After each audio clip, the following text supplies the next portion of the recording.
Hello everyone, ये class 10 chemistry की important questions की सीरीज का थर्ड वीडियो है जहां पर हम डिस्कस करेंगे एसिड्स, बेसिस एंड सॉल्ट से रिलेटेड कुछ इंपॉर्टेंट क्वेश्चंस। ये चैप्टर काफ़ी इंपॉर्टेंट है, तो चलिए क्वेश्चन शुरू करते हैं विद एमसीक्यूज। तो सबसे पहला क्वेश्चन आपके पास है, a particular solution contains molecules and ions of the solute, so it is अ, तो आपको दिया हुआ है कि इसमें क्या है, मॉलिक्यूल्स एंड आयंस दोनों हैं, तो इसका मतलब this is a weak acid, क्योंकि स्ट्रॉन्ग एसिड हो नहीं सकता। स्ट्रॉन्ग एसिड्स में आपको सिर्फ आयंस मिलेंगे, स्ट्रॉन्ग एसिड्स में आपको एसिड के मॉलिक्यूल्स नहीं मिलेंगे। स्ट्रॉन्ग बेसिस में भी आपको सिर्फ आयंस मिलेंगे, उसमें मॉलिक्यूल्स नहीं मिलेंगे। और जनरली सॉल्ट सॉल्यूशंस जो होते हैं उनमें भी आपको सिर्फ आयंस मिलते हैं। तो इसका आंसर क्या होगा, वीक एसिड। या तो ये वीक एसिड हो सकता है या तो वीक बेस हो सकता है। वीक इलेक्ट्रोलाइट ये होता है, तो वीक एसिड और वीक बेसिस वीक इलेक्ट्रोलाइट्स होते हैं। सेकंड क्वेश्चन है आपके पास, select the acid which contains 4 hydrogen atoms in it. तो आपके पास है फॉर्मिक एसिड, तो फॉर्मिक एसिड का फॉर्मूला होता है HCOOH, यानी कि इसमें केवल 2 हाइड्रोजन एटम्स होते हैं। सल्फ्यूरिक एसिड का आपको फॉर्मूला पता है H2SO4, तो ये आंसर नहीं है। देन नाइट्रिक एसिड का फॉर्मूला आपको पता है HNO3, तो ये भी आंसर नहीं है। और एसिटिक एसिड का फॉर्मूला होता है CH3COOH, तो इसका मतलब आंसर क्या हो जाएगा आपका, इसमें होते हैं 4 हाइड्रोजन एटम्स, तो आंसर इज एसिटिक एसिड। इसका आप ध्यान रखेंगे कि एसिटिक एसिड में 4 हाइड्रोजन एटम्स जरूर होते हैं, लेकिन ये 4 रिप्लेसेबल हाइड्रोजन एटम्स नहीं होते हैं। सिर्फ ये एक हाइड्रोजन एटम जो होता है, जो आपको दिख रहा है लास्ट में, ये एक रिप्लेसेबल हाइड्रोजन एटम होता है, तो ये केवल और केवल एक H+ आयन लूज करता है। तो इसका आप ध्यान रखेंगे कि एसिटिक एसिड सिर्फ एक H+ आयन लूज करता है। नेक्स्ट क्वेश्चन है आपके पास, an organic weak acid is formic acid, sulphuric acid, nitric acid and hydrochloric acid. तो आपको पता है sulphuric acid, nitric acid and hydrochloric acid ये इनऑर्गेनिक यानी कि मिनरल एसिड्स होते हैं। These are mineral acids. तो आपके पास सिर्फ एक ही ऑप्शन बचता है, दैट इज फॉर्मिक एसिड। तो फॉर्मिक एसिड क्या है, एक ऑर्गेनिक एसिड्स है, और ऑर्गेनिक एसिड जो होते हैं आपको पता है वो वीक एसिड्स होते हैं। नेक्स्ट है आपके पास, the aqueous solution of the following compounds which contain both ions and molecules is. तो ये आपको बताना है कि जो एक्वस सॉल्यूशन है इन कंपाउंड्स का जिनमें आयंस और मॉलिक्यूल्स दोनों होंगे, तो इसका आपको ध्यान रखना है। सल्फ्यूरिक एसिड नहीं हो सकता है क्योंकि ये स्ट्रॉन्ग एसिड है। अभी मैंने आपको बताया था कि स्ट्रॉन्ग एसिड्स, स्ट्रॉन्ग बेसिस यानी कि स्ट्रॉन्ग इलेक्ट्रोलाइट्स के जो सॉल्यूशन होते हैं उनमें सिर्फ आयंस होते हैं, न कि मॉलिक्यूल्स। हाइड्रोक्लोरिक भी स्ट्रॉन्ग है, तो ये भी गलत होगा। और नाइट्रिक एसिड भी स्ट्रॉन्ग एसिड है, तो ये गलत होगा। तो सिर्फ और सिर्फ आपके पास ऑप्शन है, दैट इज एसिटिक एसिड, क्योंकि ये वीक एसिड होता है। जितने भी ऑर्गेनिक एसिड्स होते हैं वो वीक एसिड्स होते हैं। तो आई होप कि आपको ये क्वेश्चन समझ में आ गया होगा। नेक्स्ट क्वेश्चन आपके पास है, which one of the following will not produce an acid when made to react with water। तो इनमें से कौन सा सब्सटेंस एक एसिड नहीं फॉर्म करेगा। तो देखिए इसका आंसर होगा कार्बन मोनोऑक्साइड। क्यों, क्योंकि कार्बन मोनोऑक्साइड जो होती है that is a neutral gas. आपको पता है कुछ एक्सेप्शनल केसेस हैं जो ऑक्साइड्स होते हैं नॉन मेटल्स के, वो जनरली एसिडिक होते हैं, बट कार्बन मोनोऑक्साइड और नाइट्रिक ऑक्साइड ये दोनों क्या हैं, ये न्यूट्रल होते हैं। तो इस वजह से इनका जो वाटर के साथ अगर आप सॉल्यूशन बनाओगे तो ये वाटर के साथ मिक्स होके एक एसिड फॉर्म नहीं करेंगे। तो कार्बन डाइऑक्साइड, जबकि आपको पता है ये कार्बोनिक एसिड फॉर्म करेगा, नाइट्रोजन डाइऑक्साइड ये फॉर्म करता है नाइट्रिक एसिड और नाइट्रोस एसिड, और सल्फर ट्राइऑक्साइड फॉर्म करता है सल्फ्यूरिक एसिड। तो ये तीनों जो होंगे ये एसिडिक गैसेस हैं और ये एसिड्स फॉर्म करेंगे वाटर के साथ मिलकर, जबकि कार्बन मोनोऑक्साइड एक न्यूट्रल गैस है, तो ये कोई भी एसिड फॉर्म नहीं करेगा। तो इसका आप ध्यान रखेंगे। नेक्स्ट क्वेश्चन आपके पास, the metal oxide which can react with acids as well as alkali.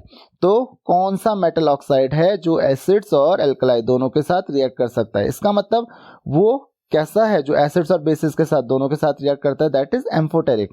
और एम्फोटेरिक मैं आपको बता चुका हूं, एम्फोटेरिक ऑक्साइड्स 3 एलिमेंट्स के होते हैं, एल्यूमिनियम ऑक्साइड, लेड ऑक्साइड और जिंक ऑक्साइड, ये एम्फोटेरिक होते हैं।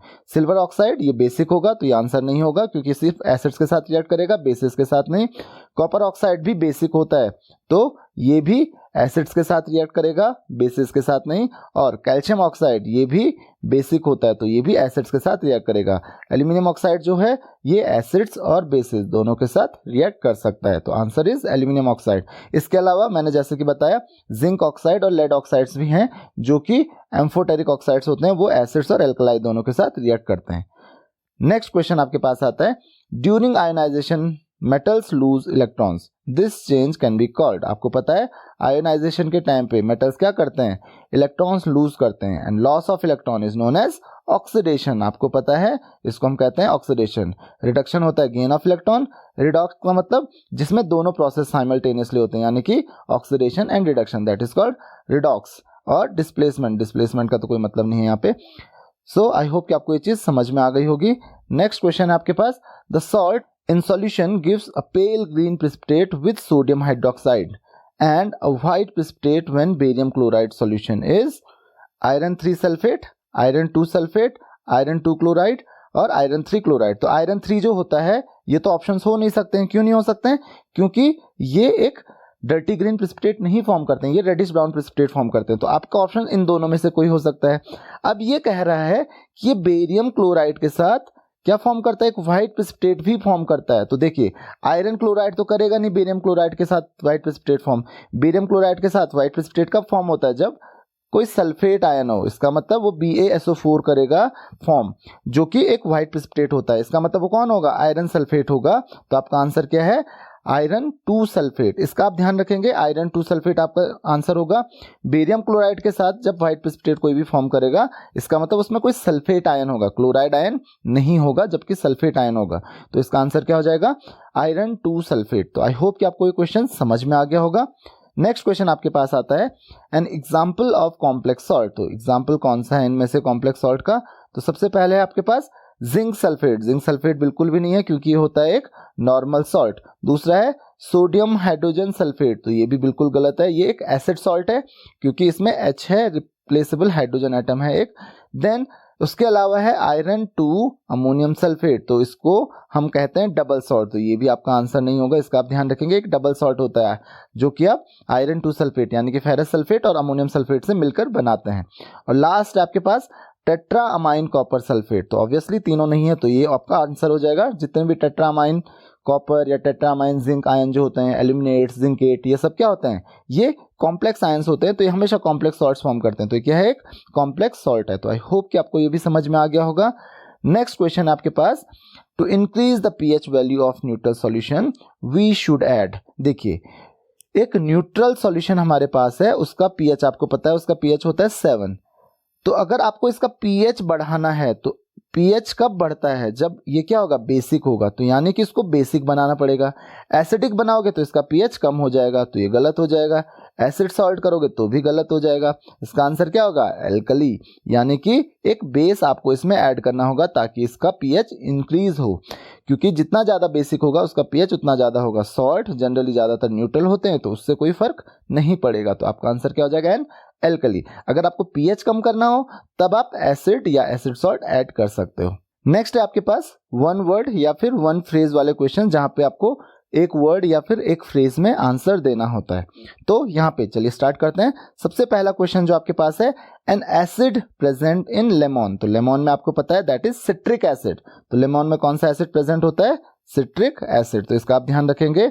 Then 2 monobasic acids containing nitrogen. Monobasic acid भी होने चाहिए, यानी कि उनमें केवल एक रिप्लेसेबल हाइड्रोजन एटम होना चाहिए और उनमें नाइट्रोजन भी होना चाहिए। तो आपको पता है 2 एसिड्स हैं, nitric acid that is HNO3 और नाइट्रस एसिड HNO2। तो इनका आप नाम भी लिखेंगे, फॉर्मूला नहीं भी लिखोगे तो चलेगा, लेकिन आपको इनका नाम जरूर लिखना है। दैट इज नाइट्रिक एसिड और ये है आपके पास नाइट्रस एसिड। तो ये दोनों मोनोबेसिक एसिड हैं और इनमें नाइट्रोजन होता है। थर्ड क्वेश्चन आपके पास, 2 डाइबेसिक एसिड्स कंटेनिंग सल्फर। तो सेम सल्फर वाले 2 डाइबेसिक एसिड्स कौन कौन से होते हैं, सल्फ्यूरिक एसिड, यानी कि जैसे नाइट्रिक होता है वैसे सल्फ्यूरिक होता है H2SO4, और sulphurous acid that is H2SO3। तो ये दोनों क्या हैं, डाइबेसिक एसिड्स हैं, क्योंकि इसमें 2 हाइड्रोजन रिप्लेसेबल हाइड्रोजन एटम्स हैं। तो ये डाइबेसिक एसिड्स हैं और इनमें सल्फर होता है। नेक्स्ट क्वेश्चन आपके पास, स्ट्रॉन्ग एसिड्स कंटेन। तो कौन से स्ट्रॉन्ग एसिड में क्लोरीन होता है, तो आपको ऑलरेडी पता है स्ट्रॉन्ग एसिड जैसे कि H ऐसा स्ट्रॉन्ग एसिड है जिसमें क्लोरीन होता है। नेक्स्ट क्वेश्चन आपके पास, 2 gases one of which is basic and which combine to give solid. तो आपको पता है 2 गैसेस हैं, उनमें से एक बेसिक है और दोनों मिलके क्या बनाते हैं, एक सॉलिड बनाते हैं। तो इसका एक बहुत इंपॉर्टेंट ऑप्शन आपके पास है, that is HCl and NH3। ये आप बहुत ज़्यादा एक्सपेरिमेंट इसका करते हो। तो NH3 क्या है, ये बेस है, और HCl क्या है, एक एसिड है। तो दो गैसेस में से एक बेसिक है, एक एसिडिक होती है, और कौन सा सॉल्ट फॉर्म करते हैं, ये एक सॉलिड फॉर्म करते हैं, दैट इज अमोनियम क्लोराइड, यानी कि NH4Cl, अमोनियम क्लोराइड, ये मिलके फॉर्म करते हैं। तो ये दोनों गैसेस आपका आंसर हो जाएंगी। नेक्स्ट क्वेश्चन है आपके पास, basic anhydride of calcium hydroxide. तो ध्यान रखिए, एनहाइड्राइड बनता है जब कोई भी सब्सटेंस वाटर लूज करता है। तो कैल्शियम हाइड्रोक्साइड का फॉर्मूला आपको ऑलरेडी पता है, that is CaOH whole twice. अब इस CaOH होल ट्वाइस में से जब आप वाटर रिमूव कर दोगे तो ये क्या फॉर्म करेगा, दैट इज CaO और H2O। तो इसका बेसिक एनहाइड्राइड कौन हुआ, CaO, यानी कि कैल्शियम ऑक्साइड। तो इसका आंसर क्या होगा, इसका आंसर होगा कैल्शियम ऑक्साइड। तो इसका आप ध्यान रखेंगे। नेक्स्ट क्वेश्चन है आपके पास, question number 7, that is product obtained when lime water dries up. तो यहाँ पे लाइम वाटर की जगह है लाइम स्टोन होना चाहिए, कि when lime stone is dried up. तो इसको करेक्ट कर लीजिएगा आप। तो लाइम स्टोन जो होता है दैट इज CaCO3, इसका फॉर्मूला होता है दैट इज कैल्शियम कार्बोनेट, ये आपको ऑलरेडी पता है। और जब आप इसको ड्राई करते हो, हीट करते हो, तो ये क्या फॉर्म करता है, CaO, यानी कि कैल्शियम ऑक्साइड और कार्बन डाइऑक्साइड। तो आपका आंसर हो जाएगा calcium oxide and carbon dioxide. Next question आपके पास, 3 common indicators to indicate presence of acids and alkalis. तो 3 सबसे इंपॉर्टेंट इंडिकेटर्स जो कि आप लोग पढ़ते हुए आ रहे हो, कौन कौन से हैं, one is litmus, then methyl orange, और तीसरा आपके पास फिनोप्थलीन। तो ये 3 काफी इंपॉर्टेंट एजेंट्स हैं जो कि यूज होते हैं to identify acids and bases. तो एसिड्स और बेसिस को इंडिकेट करने के लिए, उनकी प्रेजेंस को इंडिकेट करने के लिए हम 3 इंडिकेटर्स यूज करते हैं, और इनको आप हमेशा याद रखोगे, litmus, methyl orange and phenolphthalein. Next question आपके पास आता है, this gas turns moist lead acetate paper black. इसको आप जानते हो, द आंसर इज H2S।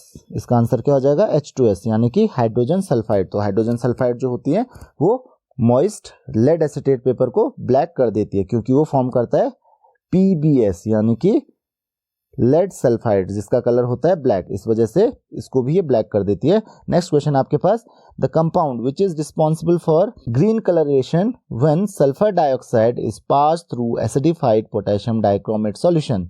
तो ये कह रहा है कि अगर सल्फर डाइऑक्साइड को हम पास करते हैं थ्रू पोटेशियम डाइक्रोमेट सॉल्यूशन, तो इसमें आपको पता है कि क्या होता है, कि जो पोटेशियम डाइक्रोमेट सॉल्यूशन है ये एक ग्रीन कलर का सब्सटेंस फॉर्म करता है, जो कि होता है chromium sulphate, Cr2SO4 whole thrice. इसका ध्यान रखेंगे, Cr2SO4 होल थ्राइस। तो ये क्रोमियम का सल्फेट फॉर्म करता है, क्रोमियम सल्फेट फॉर्म करता है, और इसी वजह से इसका जो कलर होता है, क्योंकि ग्रीन कलर सब्सटेंस होता है, इसी वजह से ग्रीन कलर सब्सटेंस आपको देखने को मिलेगा जब भी आप पोटेशियम डाइक्रोमेट के थ्रू SO2 को पास करोगे। नेक्स्ट क्वेश्चन आपके पास, the compound responsible for brown ring during the brown ring test of nitrate ion. तो कौन सा ये कंपाउंड होता है जिसकी वजह से ये ब्राउन रिंग टेस्ट होता है। तो ध्यान रखिए, ये भी आपको पता होना चाहिए, this is nitroso ferrous sulphate. इसका नाम क्या है, नाइट्रोसो, याद रखिए, नाइट्रोसो फेरस सल्फेट। तो इसका फॉर्मूला जो होता है फेरस सल्फेट, इसमें होता है नाइट्रोसो फेरस सल्फेट। तो ये भी मैंने आपको बताया था कि ये ब्राउन रिंग टेस्ट होता क्या है। तो नाइट्रोसो फेरस सल्फेट जो होता है ये मिलके बनता है फेरस सल्फेट से, यानी कि FeSO4 और NO से, यानी कि नाइट्रिक ऑक्साइड से। तो FeSO4.NO, इसको हम कहते हैं नाइट्रोसो फेरस सल्फेट। तो इसका आप ध्यान रखेंगे। देन नेक्स्ट क्वेश्चन आपके पास आता है, a salt formed by incomplete neutralization of an acid by a base. तो यहाँ पे उस सॉल्ट को क्या कहते हैं ये बताना, आपको एग्जाम्पल नहीं देना है। तो इतना ध्यान रखिए कि कहाँ पे आपको एग्जाम्पल देना है और कहाँ पे आपको उस कैटेगरी का नाम बताना है। तो एक सॉल्ट जो कि एसिड के इनकम्प्लीट न्यूट्रलाइजेशन से फॉर्म होता है, तो एसिड अभी कंप्लीटली न्यूट्रलाइज नहीं हुआ, अगर ये कंप्लीटली न्यूट्रलाइज हो जाता है तो उसको कहते हैं नॉर्मल सॉल्ट, और अगर इनकम्प्लीट न्यूट्रलाइजेशन होता है तो जो सॉल्ट फॉर्म करता है दैट इज एसिड सॉल्ट। और अगर इसी तरीके से बेस का इनकम्प्लीट न्यूट्रलाइजेशन होता तो उसको हम कहते हैं बेसिक सॉल्ट। तो ये एसिड सॉल्ट और बेसिक सॉल्ट आपको समझ में आने चाहिए। नेक्स्ट क्वेश्चन है आपके पास, this salt gives nitrogen dioxide on heating. तो कौन सा सॉल्ट हीट करने पे नाइट्रोजन डाइऑक्साइड फॉर्म करता है। तो यहाँ पे काफी ऐसे सॉल्ट्स हैं जो हीट करने पे नाइट्रोजन डाइऑक्साइड्स फॉर्म करते हैं। तो इनमें है एक important, that is lead nitrate, that is PbNO3 whole twice, lead nitrate. तो ये भी क्या फॉर्म करता है, नाइट्रोजन डाइऑक्साइड फॉर्म करता है। इसका भी मैंने आपको एक्सपेरिमेंट बताया था।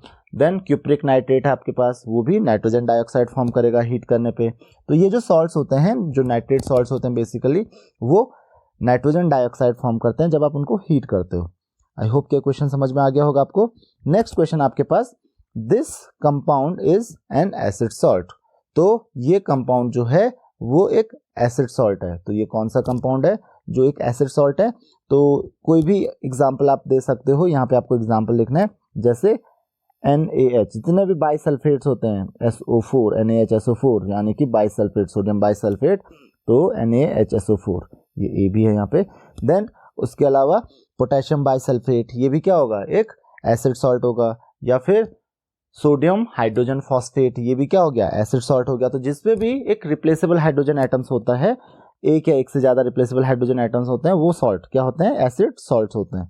नेक्स्ट क्वेश्चन आपके पास, on heating this salt changes from light green to black. तो एक सॉल्ट है जो लाइट ग्रीन से ब्लैक हो जाता है अगर आप उसको हीट करते हो। तो बहुत इंपॉर्टेंट सॉल्ट है, दैट इज CuCO3। तो क्यूप्रिक कार्बोनेट जो होता है, इसको आपका कलर जो दिखेगा, इसका लाइट ग्रीन दिखेगा, हल्का सा, मैंने बोला था ना जो कॉपर सॉल्ट्स होते हैं लाइट ग्रीन या ब्लू कलर के मिलेंगे आपको, तो ये लाइट ग्रीन होता है। जब आप इसको हीट करते हो तो हीट करने पे फॉर्म करता है, ध्यान रखिए, ये हीट करने पे फॉर्म करता है CuO प्लस, ध्यान रखिए, CuO plus CO2 carbon dioxide. और क्योंकि ये तो कलरलेस गैस होती है, ये निकल जाती है और आपके पास जो रेसिड्यू बचता है वो CuO का बचता है, यानी कि क्यूप्रिक ऑक्साइड का बचता है, जो कि ब्लैक रहता है। तो इसीलिए ग्रीन से आपको ब्लैक होते हुए दिखेगा। नेक्स्ट क्वेश्चन आपके पास, on treating with concentrated sulphuric acid this salt changes from blue to white. तो एक सॉल्ट है जो ब्लू से व्हाइट हो जाता है जब हम इसको किसके साथ ट्रीट करते हैं, सल्फ्यूरिक एसिड के साथ ट्रीट करते हैं। तो वो भी कंसंट्रेटेड सल्फ्यूरिक एसिड के साथ। ये भी कॉपर का ही सॉल्ट है, आपको पता है कॉपर के ही सॉल्ट ब्लू होते हैं, that is CuSO4.5H2, that is hydrated copper sulphate. तो आपको पता है जब हम इसको कंसंट्रेटेड सल्फ्यूरिक एसिड के साथ ट्रीट करते हैं तो कंसंट्रेटेड सल्फ्यूरिक एसिड जो होता है ये 5H2O को रिमूव कर देता है, वाटर ऑफ क्रिस्टलाइजेशन को रिमूव कर देता है, क्योंकि ये क्या है, एक डिहाइड्रेटिंग एजेंट है। और इसको रिमूव कर देगा तो हमारे पास बचता है anhydrous copper sulphate. Anhydrous copper sulphate जो कि क्या होता है, व्हाइट कलर का पाउडर होता है। नेक्स्ट क्वेश्चन आपके पास, a compound which is insoluble in cold water. Cold water में इनसॉल्युबल है but soluble in hot water. तो ध्यान रखिए, एक कंपाउंड है ऐसा, that is lead chloride, PbCl2। Lead chloride जो है वो कोल्ड वाटर में इनसॉल्युबल होता है और हॉट वाटर में होता है सॉल्युबल। नेक्स्ट क्वेश्चन आपके पास, a compound whose aqueous solution is neutral in nature. तो कौन सा कंपाउंड है ऐसा जिसका जो एक्वस सॉल्यूशन है वो नेचर में न्यूट्रल होता है। तो ऐसे जो सॉल्ट्स होते हैं, स्ट्रॉन्ग एसिड स्ट्रॉन्ग बेसिस के या वीक एसिड्स वीक बेसिस के, जैसे आपका NaCl हो गया, तो एक एग्जांपल दे दोगे आप, NaCl, KCl, ये क्या है, इनके जो एक्वस सॉल्यूशन होते हैं वो न्यूट्रल होते हैं, ध्यान रखिए। नेक्स्ट क्वेश्चन आपके पास, 3 metals that can form basis when treated with water. तो 3 मेटल्स जिन बेसिस फॉर्म कर सकते हैं जब वाटर के साथ ट्रीट करोगे। तो जितने भी एक्टिव मेटल्स होते हैं, तो कोई भी 3 मेटल्स लिख लीजिए, जैसे सोडियम हो गया, देन कैल्शियम हो गया, पोटेशियम हो गया। तो ये 3 मेटल्स जो हैं, सोडियम, कैल्शियम और पोटेशियम, ये क्या फॉर्म करते हैं, करस्पॉन्डिंग हाइड्रोक्साइड। सोडियम फॉर्म करेगा सोडियम हाइड्रोक्साइड, कैल्शियम फॉर्म करेगा कैल्शियम हाइड्रोक्साइड और पोटेशियम फॉर्म करेगा पोटेशियम हाइड्रोक्साइड। तो इसका ध्यान रखेंगे आप, सोडियम, पोटेशियम और calcium. Then acid anhydride of sulphuric acid, इसका आंसर होगा सल्फर ट्राइऑक्साइड यानी कि SO3, एसिडिक एनहाइड्राइड। मैंने आपको बताया था एनहाइड्राइड का मतलब क्या होता है कि अगर आप उससे वाटर रिमूव कर दो, तो H2SO4 से H2 अगर हटाओगे तो क्या बचेगा, SO3। तो इसका एनहाइड्राइड क्या होगा, सल्फर ट्राइऑक्साइड। तो इसका आप ध्यान रखेंगे। नेक्स्ट क्वेश्चन है आपके पास, the process in which a substance absorbs moisture from the atmosphere to become moist and ultimately dissolves in the absorbed water. तो ये बहुत इंपॉर्टेंट प्रोसेस होता है जिसका नाम है डीलिक्विसेंस। ये आपने क्लास 9th में भी पढ़ा था, दिस इज कॉल्ड डीलिक्विसेंस। ध्यान रखिए इसका, SCENCE। तो डीलिक्विसेंस उस प्रोसेस का नाम है। नेक्स्ट क्वेश्चन है आपके पास, a compound which is deliquescent, तो कौन सा कंपाउंड डीलिक्विसेंट होता है, तो आपको जस्ट एक एग्जांपल यहाँ पे रखना है। तो बहुत सारे कंपाउंड्स होते हैं जो डीलिक्विसेंट होते हैं, तो उसमें से एक एग्जांपल आप रख लीजिए, जैसे NaOH होता है, देन FeCl3 होता है, फेरिक क्लोराइड, ये भी क्या होता है, डीलिक्विसेंट होता है। तो आई होप कि आपको ये चीज़ समझ में आ गई होगी। नेक्स्ट क्वेश्चन आपके पास, name an acidic hygroscopic substance, तो हाइग्रोस्कोपिक यानी कि वो मॉइस्चर को एब्जॉर्ब करने वाला होना चाहिए और एसिडिक भी होना चाहिए, तो ऐसा कौन है, दैट इज सल्फ्यूरिक एसिड। ध्यान रखिए H2SO4 एक ऐसा सब्सटेंस है, सल्फ्यूरिक एसिड। नेक्स्ट क्वेश्चन आपके पास, name a basic hygroscopic substance, तो एक बेसिक सब्सटेंस है और हाइग्रोस्कोपिक भी है, that is calcium oxide CaO, तो बेसिक हाइग्रोस्कोपिक सब्सटेंस है आपके पास कैल्शियम ऑक्साइड। तो इसीलिए इसको हम बेसिस को, जो बेसिक गैसेस होती हैं उनको ड्राई करने के लिए यूज़ करते हैं, और H2SO4 को हम यूज़ करते हैं एसिडिक गैसेस को ड्राई करने के लिए। लास्ट क्वेश्चन आपके पास, नेम एनी 2 एफ्लोरेसेंट सब्सटेंसेस, तो कोई 2 एफ्लोरेसेंट सब्सटेंसेस, एफ्लोरेसेंट यानी कि आपको पता है कि वो सब्सटेंसेस जिनको अगर आप एटमॉस्फेयर में रिलीज कर देते हो, एटमॉस्फेयर में छोड़ देते हो, तो वो क्या करते हैं, वो अपना वाटर ऑफ क्रिस्टलाइजेशन लूज करते हैं, जैसे कि हाइड्रेटेड कॉपर सल्फेट CuSO4.5H2, या फिर वॉशिंग सोडा जो होता है सोडियम कार्बोनेट .10H2 Na2CO3.10H2, तो वॉशिंग सोडा हो गया, हाइड्रेटेड कॉपर सल्फेट हो गया, तो ये क्या है, आपके एफ्लोरेसेंट सब्सटेंसेस हैं। तो आई होप कि आपको ये क्वेश्चंस भी समझ में आ गए होंगे। नेक्स्ट क्वेश्चन है आपके पास fill in the blanks type के क्वेश्चंस। तो इसमें सबसे पहला क्वेश्चन आपके पास, salts of strong acids and strong bases in water produce, तो स्ट्रॉन्ग एसिड्स और स्ट्रॉन्ग बेसिस आपको यहाँ पे दिए हुए हैं। तो स्ट्रॉन्ग एसिड्स और स्ट्रॉन्ग बेसिस के जो सॉल्ट्स होते हैं, हमेशा ध्यान रखना, they produce neutral solutions, this is neutral, तो इसका आंसर क्या हो जाएगा, न्यूट्रल सॉल्यूशन। तो यहाँ पे आएगा neutral solutions. Solution of sodium carbonate in water is, ध्यान रखिए सोडियम कार्बोनेट जो होता है Na2CO3, तो Na2CO3 ये बना है NaOH यानी कि सोडियम हाइड्रोक्साइड एंड H2CO3 यानी कि कार्बोनिक एसिड। कार्बोनिक एसिड जो होता है वीक एसिड होता है, और NaOH जो होता है वो स्ट्रॉन्ग बेस होता है। तो यहाँ पे ये स्ट्रॉन्ग बेस और वीक एसिड है, तो जो स्ट्रॉन्ग होता है उसका इन्फ्लुएंस ज़्यादा होगा, इसका मतलब ये कैसा होगा, एल्कलाइन यानी कि बेसिक। तो इसमें क्या आएगा, सेकंड ऑप्शन जो होगा दैट इज एल्कलाइन, तो यहाँ पे हो जाएगा आपका एल्कलाइन, एल्कलाइन इन नेचर। और तीसरा लिखा है while the solution of ferric chloride, तो फेरिक क्लोराइड की बात करें FeCl3, तो ये किससे बना है, FeOH होल थ्राइस और HCl, यानी कि फेरिक हाइड्रोक्साइड वीक बेस है और HCl स्ट्रॉन्ग एसिड है, तो ये कैसा होगा, दिस इज एसिडिक। तो इसका ध्यान रखेंगे आप, ये एसिडिक होगा। तो आपको ये देखना है कि जो सॉल्ट है वो स्ट्रॉन्ग बेस स्ट्रॉन्ग एसिड का है, या फिर वीक बेस वीक एसिड का है, या फिर स्ट्रॉन्ग बेस वीक एसिड, या फिर स्ट्रॉन्ग एसिड वीक बेस। तो जो भी स्ट्रॉन्ग होगा, अगर एसिड स्ट्रॉन्ग हुआ तो इसका इन्फ्लुएंस ज्यादा हुआ, बेस स्ट्रॉन्ग हुआ तो उसका इन्फ्लुएंस ज्यादा होगा, अगर दोनों स्ट्रॉन्ग हुए तो न्यूट्रल सॉल्यूशन होगा।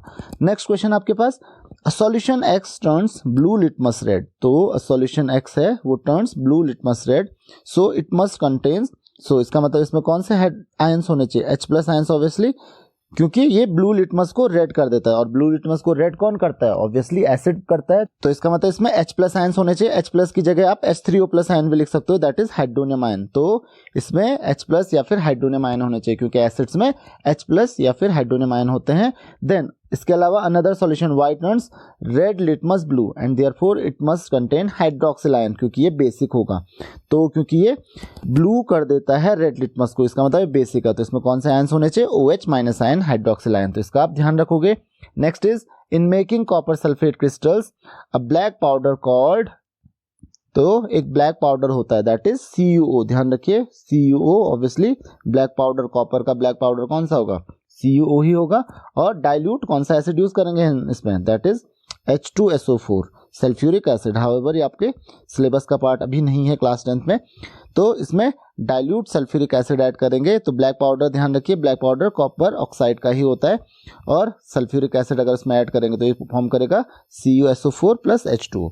नेक्स्ट क्वेश्चन है आपके पास, deliquescence take place because of difference in, ध्यान रखिए यहाँ पे आएगा vapour pressure, difference in vapour pressure, तो इसका ध्यान रखिए, पहला जो ऑप्शन होगा दैट इज वेपर प्रेशर, इसका आप ध्यान रखोगे that is vapour pressure. Then of atmospheric humidity, यहाँ पे होगा ह्यूमिडिटी, क्योंकि एटमॉस्फेयर में जो वेपर होती है that is in the form of humidity, तो atmospheric humidity and that of deliquescent substance. तो डिफरेंस होता है क्योंकि डीलिक्विसेंट सब्सटेंस का जो वेपर प्रेशर होता है वो कम होता है, एटमॉस्फेरिक ह्यूमिडिटी ज़्यादा होती है। देन इसके अलावा क्या लिखा है, the vapour pressure of atmospheric humidity is. तो अभी मैंने आपको बताया कि एटमॉस्फेरिक ह्यूमिडिटी की जो वेपर प्रेशर होता है वो क्या होता है, मोर, तो वो ज़्यादा होता है। तो एटमॉस्फेरिक ह्यूमिडिटी का वेपर प्रेशर ज़्यादा होता है किससे, डिलिक्वेसेंट सब्सटेंस से, then that of deliquescent substance, जो कि मैंने आपको अभी बताया। The substance which take up water on exposure to atmosphere without forming a solution are known as, उनको हम कहते हैं हाइग्रोस्कोपिक सब्सटेंसेस। तो इसका आंसर क्या हो जाएगा, हाइग्रोस्कोपिक सब्सटेंसेस। तो आई होप कि आपको ये समझ में आ गया होगा। नेक्स्ट है आपके पास, an acid is a compound which when dissolved in water gives hydronium ion. तो आप H+ आयन भी लिख सकते हो या फिर H3O+ आयन, यानी कि हाइड्रोजन आयन या फिर हाइड्रोनियम आयन, कोई भी लिखे, दोनों सही है। As the only positive ions, तो पॉजिटिव आयंस तो जनरली क्योंकि वाटर में जब डिसॉल्व करते हैं तो H+ वाटर के साथ कंबाइन होता है, तो हाइड्रोनियम आयन आप लिखोगे। इसका आंसर क्या हो जाएगा, hydronium ion as only positive ions. Next आपके पास क्वेश्चन है, a acid undergoes almost complete dissociation. तो कैसा एसिड होता है जिसमें ऑलमोस्ट कंप्लीट डिसोसिएशन होता है, उसको हम कहते हैं एक स्ट्रॉन्ग एसिड। तो इसका आंसर क्या हो जाएगा, स्ट्रॉन्ग एसिड। तो आई होप कि आपको ये भी समझ में आ गया होगा कि कंप्लीट डिसोसिएशन किस में होता है, स्ट्रॉन्ग एसिड में। वीक एसिड में पार्शियल डिसोसिएशन होता है। नेक्स्ट क्वेश्चन है आपके पास, an example of mineral acid is. तो बहुत सारे एग्जाम्पल है मिनरल एसिड का, आप कोई भी दे दीजिए, जैसे H2SO4 या फिर HCl। तो सल्फ्यूरिक एसिड आप लिख सकते हो, हाइड्रोक्लोरिक एसिड लिख सकते हो, नाइट्रिक एसिड लिख सकते हो। तो एक एग्जाम्पल आपको देना है। विनेगर कंटेन्स, तो विनेगर में आपको पता है कौन सा एसिड होता है, दैट इज एसिटिक। विनेगर में होता है एसिटिक एसिड। तो इसका आंसर क्या होगा, एसिटिक एसिड। नेक्स्ट है, sodium acetate on hydrolysis forms sodium hydroxide and. तो हाइड्रोलिसिस, ध्यान रखिए, हाइड्रोलिसिस रिवर्स प्रोसेस होता है। तो फॉर एग्जांपल सोडियम एसिटेट, तो सोडियम एसिटेट का फॉर्मूला क्या होता है, CH3COONA। ये चीज आप ध्यान रखोगे, ये है सोडियम एसिटेट। और अगर आप इसको वाटर के साथ ट्रीट करोगे दैट इज हाइड्रोलिसिस, तो ये क्या फॉर्म करेगा, CH3COOH, यानी कि acetic acid plus sodium hydroxide, NaOH। Sodium hydroxide तो ये ऑलरेडी बोल चुका है, साथ में आपका आंसर क्या आ जाएगा, एसिटिक एसिड। तो यहाँ पे क्या आएगा, acetic acid. Then next question आपके पास, basicity of acetic acid is 1। तो ये मैं आपको पहले ही बता चुका हूँ कि जो एसिटिक एसिड होता है CH3COOH, इसमें 4 हाइड्रोजन एटम्स भले ही होते हैं, लेकिन रिप्लेसेबल हाइड्रोजन एटम केवल ये वाला होता है, केवल एक रिप्लेसेबल हाइड्रोजन एटम इसमें होता है। तो आप इसमें कंफ्यूज मत होइए, केवल 1 इसकी बेसिसिटी होगी। नेक्स्ट क्वेश्चन है आपके पास, metal A reacts with cold water forming hydrogen and new compound B।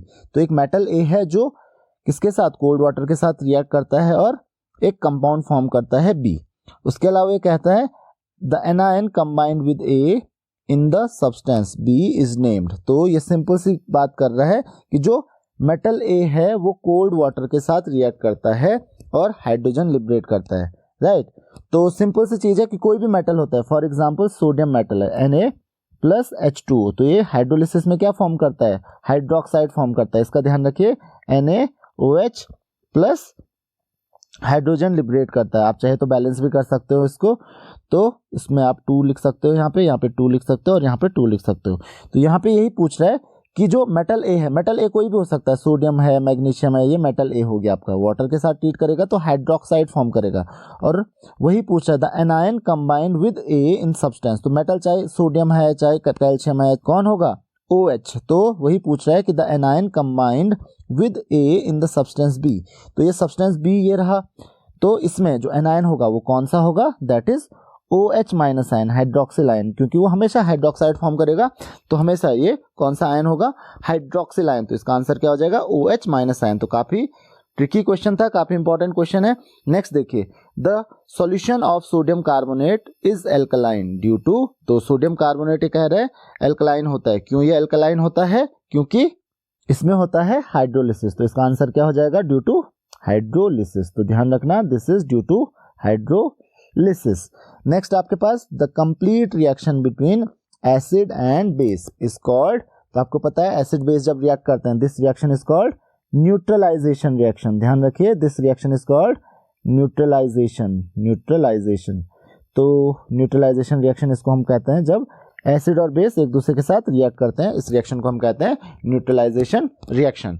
Next question है the pH value of a neutral solution. तो ये तो आपको बहुत अच्छे से आता है, आप प्रीवियस क्लासेस से आप पढ़ते जा रहे हो, दैट इज 7। तो न्यूट्रल सॉल्यूशन का जो पीएच होता है that is 7। As the pH of solution decreases its acidic strength progressively increases. तो आपको पता है पीएच जितना कम होगा इसका मतलब वो उतना ज़्यादा एसिडिक होगा। पीएच जितना ज़्यादा होगा एसिडिक स्ट्रेंथ उतनी कम होती जाती है। तो 7 से जिनका पीएच 7 से कम होता है वो एसिडिक होते हैं, जिनका पीएच 7 से ज़्यादा होता है वो बेसिक होते हैं। तो ये आपको ऑलरेडी पता है, पीएच 7 से जितना ज़्यादा होगा उतना ज़्यादा बेसिक होगा, 7 से जितना कम होगा वो उतना ज़्यादा एसिडिक होगा। नेक्स्ट क्वेश्चन आपके पास, as the pH of solution increases the strength of solution progressively decreases. तो पीएच इंक्रीज करने पे कौन सी स्ट्रेंथ डिक्रीज होती है? एसिडिक। ध्यान रखिए, that is acidic strength. Acidic strength क्या होती जाती है? कम होती जाती है अगर पीएच क्या होता है? इंक्रीज होता है। और बेसिक स्ट्रेंथ क्या होती जाती है? इंक्रीज होती है अगर पीएच इंक्रीज होता है। तो नेक्स्ट क्वेश्चन आपके पास है, pH value of lemon juice is 7। तो कितना होगा? 7 से ज़्यादा या कम? दिस इज लेस, क्योंकि लेमन जूस जो होता है दैट इज एसिडिक। तो एसिडिक सब्सटेंसेस का पीएच हमेशा क्या होगा? 7 से कम होगा। तो इसका आंसर क्या होगा? लेस। नेक्स्ट है अमोनियम हाइड्रोक्साइड इज अ, ध्यान रखिए अमोनियम हाइड्रोक्साइड क्या होता है? एक वीक बेस होता है। तो इसका आंसर क्या हो जाएगा? Weak base. नेक्स्ट है methyl orange turns in acidic solution. तो एसिडिक सॉल्यूशन में मिथाइल ऑरेंज का कलर क्या हो जाता है? इसका आपको ध्यान रखना है, that is pink. Acidic solution में मिथाइल ऑरेंज क्या हो जाता है? पिंक हो जाता है। नेक्स्ट क्वेश्चन आपके पास है, the formation of salt from an acid and a base involves the combination of from the acid and the from the base to form molecules. तो देखिए मॉलिक्यूल जब एसिड और बेस रिएक्ट करते हैं right, तो सॉल्ट बेसिकली फॉर्म करते हैं। साथ में कौन सा मॉलिक्यूल फॉर्म करते हैं? क्योंकि सॉल्ट में तो मॉलिक्यूल नहीं फॉर्म करते हैं, साथ में फॉर्म करते हैं वाटर मॉलिक्यूल। तो यहाँ पे फॉर्म होता है वाटर मॉलिक्यूल। अब यही आपको पता करना है कि कॉम्बिनेशन ऑफ एसिड से कौन सा आयन कंबाइन होता है इसमें? H+ ion. इतना ध्यान रखिए, H+ आयन एसिड का और OH- आयन किसका?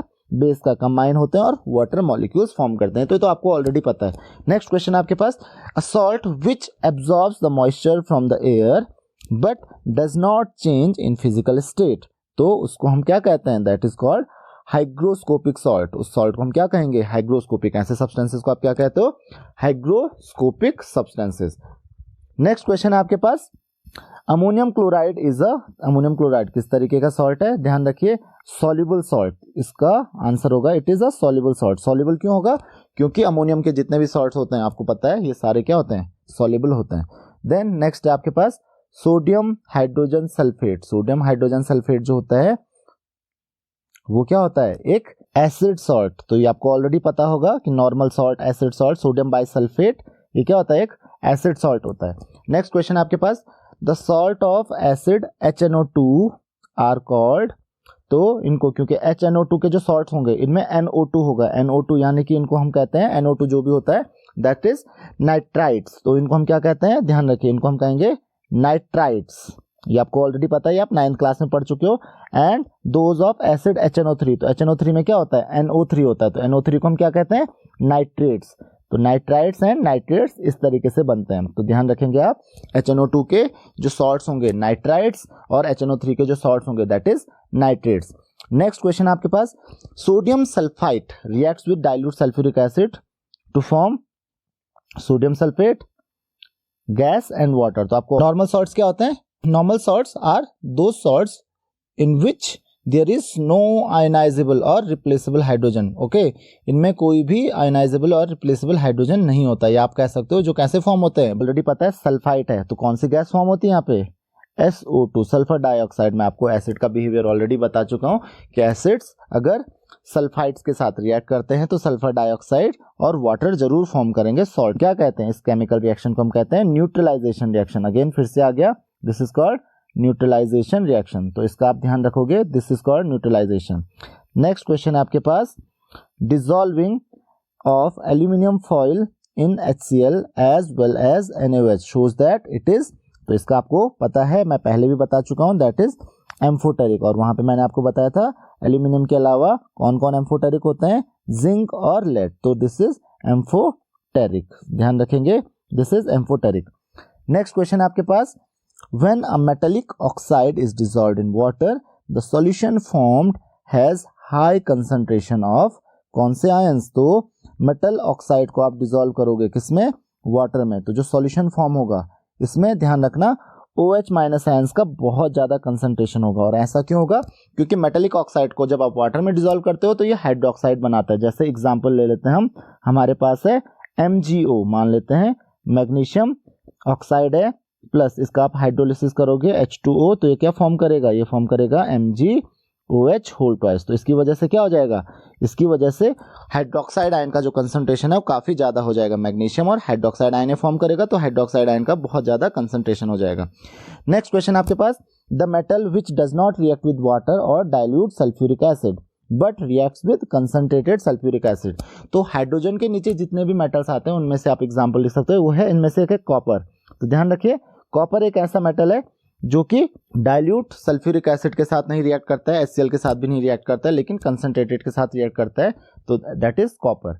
उसके अलावा है higher the pH value of a solution the more it is. तो जितनी ज़्यादा pH वैल्यू होगी उतना ज़्यादा क्या होगा? सॉल्यूशन बेसिक होगा, यानी एल्कलाइन होगा। तो आंसर क्या हो जाएगा? एल्कलाइन, या आप बेसिक भी कह सकते हो।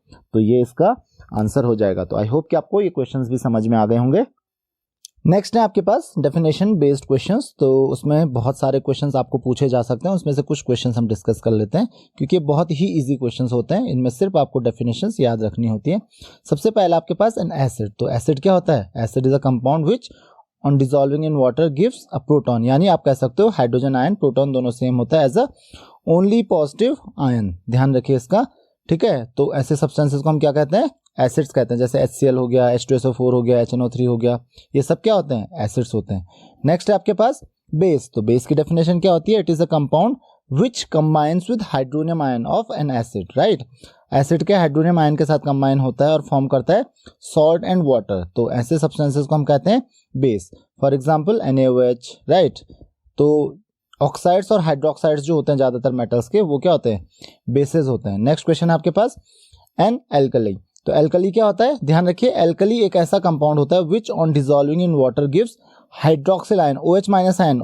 ओनली नेगेटिव आयन जो यहाँ पे होता है दैट इज हाइड्रोक्सिल आयन, इसका आप ध्यान रखेंगे। Okay, right. NaOH, KOH, ये सब क्या है? एल्कली हैं। नेक्स्ट क्वेश्चन आपके पास सॉल्ट्स। तो सॉल्ट्स क्या होते हैं?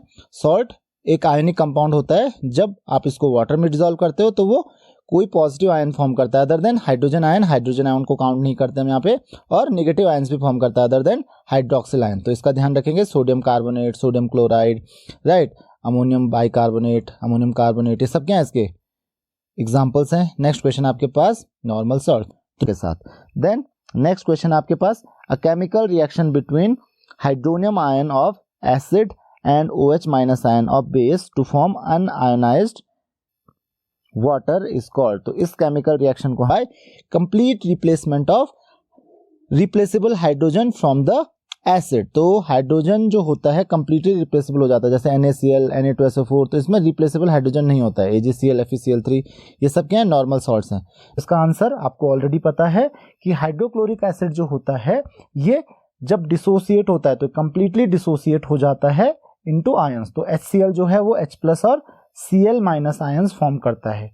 अब एसिटिक NaHSO4 या फिर NaHCO3, यहाँ पे आप एग्जाम्पल देख सकते हो। तो बाइकार्बोनेट, बाइसल्फेट्स, बाइसल्फाइड्स, ये सब इसके एग्जाम्पल्स होते हैं। तो आई होप कि आपको ये समझ में आ गया होगा। नेक्स्ट आपके पास बेसिक सॉल्ट्स। तो बेसिक सॉल्ट्स क्या होते हैं? बेसिक सॉल्ट्स वो सॉल्ट्स होते हैं जो कब बनते हैं? जब जो बेसेस होते हैं, डाइएसिडिक या ट्राइएसिडिक बेसेस जो होते हैं, उनके इनकम्प्लीट न्यूट्रलाइजेशन से बनते हैं। मीन्स रिप्लेसेस जो OH माइनस आयंस होते हैं उनके, वो कंप्लीटली रिप्लेसेबल नहीं होते। तो ये एग्जांपल्स नहीं है इनके, ध्यान रखिए। CuOHCl, तो यहाँ पे OH एक्स्ट्रा आ गया, राइट। CuCl2 होना चाहिए। CuOH होल ट्वाइस से बनता है CuOHCl, तो एक OH रिप्लेस हो जाएगा, उसकी जगह पे Cl आ जाएगा। उसी तरीके से आप कह सकते हो Pb, जैसे PbOH होल ट्वाइस से क्या बनेगा? PbOH NO3। तो ये क्या है? एक एग्जाम्पल हो गया किसका? बेसिक सॉल्ट का, तो इसमें OH माइनस आयन भी होता है, तो इसको हम क्या कहते हैं, बेसिक सॉल्ट कहते हैं। तो ये कुछ एग्जांपल्स थे डेफिनेशन बेस्ड क्वेश्चंस के। बहुत सारी डेफिनेशंस आपको पूछी जा सकती हैं, तो डेफिनेशंस आपको ध्यान रखनी है। नेक्स्ट है आपके पास मैच द फॉलोइंग टाइप के क्वेश्चंस। तो यहाँ पे आपको कॉलम ए और कॉलम बी के जो ऑप्शन है उनको मैच करना है। तो सबसे पहले कॉलम ए में आपके पास है एसिड सॉल्ट। तो एसिड सॉल्ट देखिए यहाँ पे आप देख सकते हो, acid salt is sodium hydrogen sulphate, तो ये तो बहुत इजी था। Then double salt, double salt आपको पता है फेरस अमोनियम सल्फेट, एक बार अभी पहले भी आया था। देन इसके अलावा है अमोनियम हाइड्रोक्साइड सॉल्यूशन। तो यहाँ पे देखिए क्या लिखा हुआ है, contain only molecules, contain only ions and contain ions and molecules. तो आप देख सकते हो ammonium hydroxide, dilute hydrochloric acid and carbon tetrachloride. तो यहाँ पे आपको पता है अमोनियम हाइड्रोक्साइड में क्या हो जाएगा, कंटेन आयंस एंड मॉलिक्यूल्स, क्योंकि अमोनियम हाइड्रोक्साइड क्या होता है, एक वीक बेस होता है, ये एक वीक इलेक्ट्रोलाइट होता है, तो इसकी वजह से ये पार्शियली डिसोसिएट होता है, तो इसमें मॉलिक्यूल्स भी आपको मिलेंगे और आयंस भी आपको मिलेंगे। देन नेक्स्ट है आपके पास डाइल्यूट हाइड्रोक्लोरिक एसिड। तो ये एक स्ट्रॉन्ग एसिड होता है और स्ट्रॉन्ग एसिड केवल आयंस फॉर्म करता है, ये कंप्लीटली डिसोसिएट हो जाता है to form ions. I hope कि आपको ये चीज समझ में आ गई होगी। तो dilute hydrochloric contains only ions. और लास्ट है आपके पास कार्बन टेट्राक्लोराइड। तो कार्बन टेट्राक्लोराइड क्या होता है, एक नॉन इलेक्ट्रोलाइट होता है, तो ये केवल मॉलिक्यूल इसमें मिलेंगे, इसमें आयंस नहीं होंगे। तो आई होप कि ये क्वेश्चन आपको समझ में आ गया होगा। तो इस तरीके के काफी क्वेश्चंस आपको पूछे जाते हैं एग्जाम्स में। नेक्स्ट क्वेश्चन है आपके पास रीजनिंग बेस्ड क्वेश्चंस। तो इसमें आपको रीजन बताना होता है। तो सबसे पहला क्वेश्चन आपके पास है hydrochloric acid is considered as a strong acid whereas acetic acid is a weak acid. तो ऐसा क्यों होता है कि हाइड्रोक्लोरिक एसिड जो है वो एक स्ट्रॉन्ग एसिड है, जबकि एसिटिक एसिड को वीक एसिड माना जाता है। तो नेक्स्ट है आपके पास एसिड सॉल्ट्स। तो एसिड सॉल्ट आपको पता है कि वो सॉल्ट्स होते हैं जिनमें रिप्लेसेबल हाइड्रोजन होता है, जैसे जो एसिड से बनते हैं H2SO4 से बनते हैं, तो H2SO4 पे एक H सटेगा और दूसरा H ऐसा ही रहेगा। जैसे एसिड भी डिसोसिएट होता है, लेकिन ये कंप्लीटली डिसोसिएट नहीं होता है, ये होता है पार्शियली डिसोसिएट, और ये आयंस तो फॉर्म करता है लेकिन इसमें कुछ मॉलिक्यूल्स भी होते हैं, तो इसका आप ध्यान रखेंगे। तो CH3COOH जो होता है ये एसिटेट आयन और H+ आयन फॉर्म करता है, लेकिन यहाँ पे कुछ मॉलिक्यूल्स CH3COOH के भी होंगे, तो ध्यान रखिए ये पार्शियली डिसोसिएट होता है, जबकि HCl जो होता है ये कंप्लीटली डिसोसिएट हो जाता है। तो आई होप कि आपको ये चीज समझ में आ गई होगी। नेक्स्ट क्वेश्चन है आपके पास why dilute sulphuric acid is strong acid than concentrated sulphuric acid. बहुत ही इंपॉर्टेंट क्वेश्चन है अगेन। तो कई बार आपको ये क्वेश्चन पूछा जा चुका है, कई बार आपको ये क्वेश्चन पूछा जाता है कि जो डाइल्यूट सल्फ्यूरिक एसिड होता है ये ज्यादा स्ट्रॉन्ग एसिड क्यों होता है। तो देखिए इसका आंसर क्या होगा, आपको पता है कि जो एसिड होता है, एसिड की प्रॉपर्टी क्या होती है कि वो H+ आयंस फॉर्म करता है जब आप इसको वाटर में डिसोसिएट करते हैं।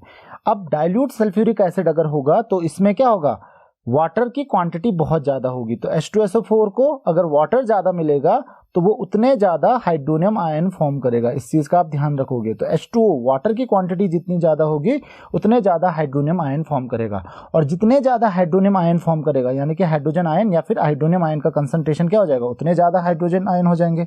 इसकी वजह से क्या होता है कि ये उतना स्ट्रॉन्ग एसिड बनते जाता है। कंसंट्रेटेड सल्फ्यूरिक एसिड के साथ क्या प्रॉब्लम होती है कि कंसंट्रेटेड सल्फ्यूरिक एसिड जो होता है इसमें वाटर की क्वांटिटी बहुत कम होती है, तो ये हाइड्रोनियम आयन या हाइड्रोजन आयन बहुत कम फॉर्म करता है as compare to dilute sulphuric acid.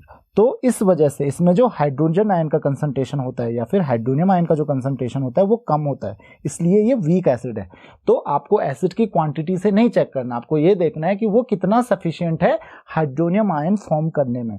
जितना इजीली वो हाइड्रोनियम आयन फॉर्म करेगा, जितने ज्यादा वो हाइड्रोनियम आयन फॉर्म करेगा, उतना वो स्ट्रॉन्ग एसिड होगा। तो इसीलिए ध्यान रखना डाइल्यूट सल्फ्यूरिक एसिड स्ट्रॉन्गर होता है as compare to concentrated sulphuric acid. Next question है आपके पास एसिटिक एसिड इज मोनोबेसिक। तो एसिटिक एसिड मोनोबेसिक क्यों होता है, तो यहाँ पे आपको पता है कि जो एसिटिक एसिड होता है वो एक H+ आयन देता है, यानी कि उसका एक मॉलिक्यूल जो होता है वो एक H+ आयन देता है जब आप इसको डिसॉल्व करते हो।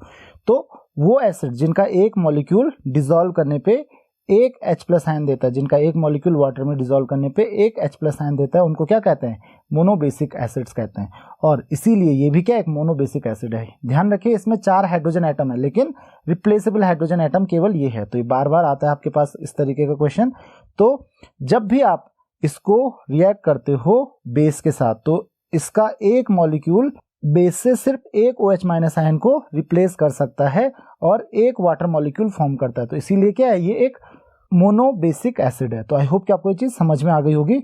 नेक्स्ट क्वेश्चन है आपके पास, कार्बोनिक एसिड इज डाइबेसिक। तो कार्बोनिक एसिड डाइबेसिक क्यों होता है? तो इसका आंसर क्या होगा? क्योंकि आपको पता है जो कार्बोनिक एसिड है यानी कि H2CO3, ये जब डिसॉल्व होता है वाटर में तो ध्यान रखिए ये दो तरीके के आयंस फॉर्म करता है, यानी कि इसमें दो रिप्लेसेबल हाइड्रोजन एटम्स होते हैं। तो ये दो स्टेप्स में दो H+ आयंस को फॉर्म करता है। तो सबसे पहले ये फॉर्म करता है bicarbonate ion HCO3 minus ion, and then ये फॉर्म करता है बाइकार्बोनेट आयन जो होता है ये फॉर्म करता है carbonate ion CO3 2 minus ion, ये 2 माइनस ऊपर आएगा, और साथ में फॉर्म करता है ये H+ आयन। तो इसका आप ध्यान रखेंगे कि ये दो स्टेप में डिसोसिएट होता है और इसका जो एक मॉलिक्यूल होगा वो दो वाटर मॉलिक्यूल फॉर्म करेगा। तो इसीलिए जो कार्बोनिक एसिड होता है ये डाइबेसिक एसिड होता है। तो इसका आप ध्यान रखेंगे कि ये जो डिस्प्लेसमेंट होता है ये दो स्टेप्स में होता है और यहाँ पे दो H+ आयन रिमूव होते हैं। नेक्स्ट क्वेश्चन आता है आपके पास, sodium hydroxide is a mono acidic base. तो देखिए सेम तरीके के क्वेश्चन आते हैं। तो सोडियम हाइड्रोक्साइड के साथ आपको पता है ये जब एसिड के साथ कंबाइन होता है तो एक H+ आयन को ये एसिड से रिमूव करता है और एक वाटर मॉलिक्यूल फॉर्म करता है। तो इसमें क्योंकि एक ही रिप्लेसेबल OH माइनस आयन होता है, जब आप इसको वाटर में डिसॉल्व करते हो तो ये एक OH माइनस आयन देता है। तो इसीलिए ये क्या है, एक मोनो एसिडिक बेस है। अगर दो देता तो डाई एसिडिक बेस होता। तो आई होप कि आपको ये चीज समझ में आ गई। नेक्स्ट क्वेश्चन है आपके पास, an aqueous solution of salt ammonium chloride is acidic in nature while an aqueous solution of sodium chloride is neutral.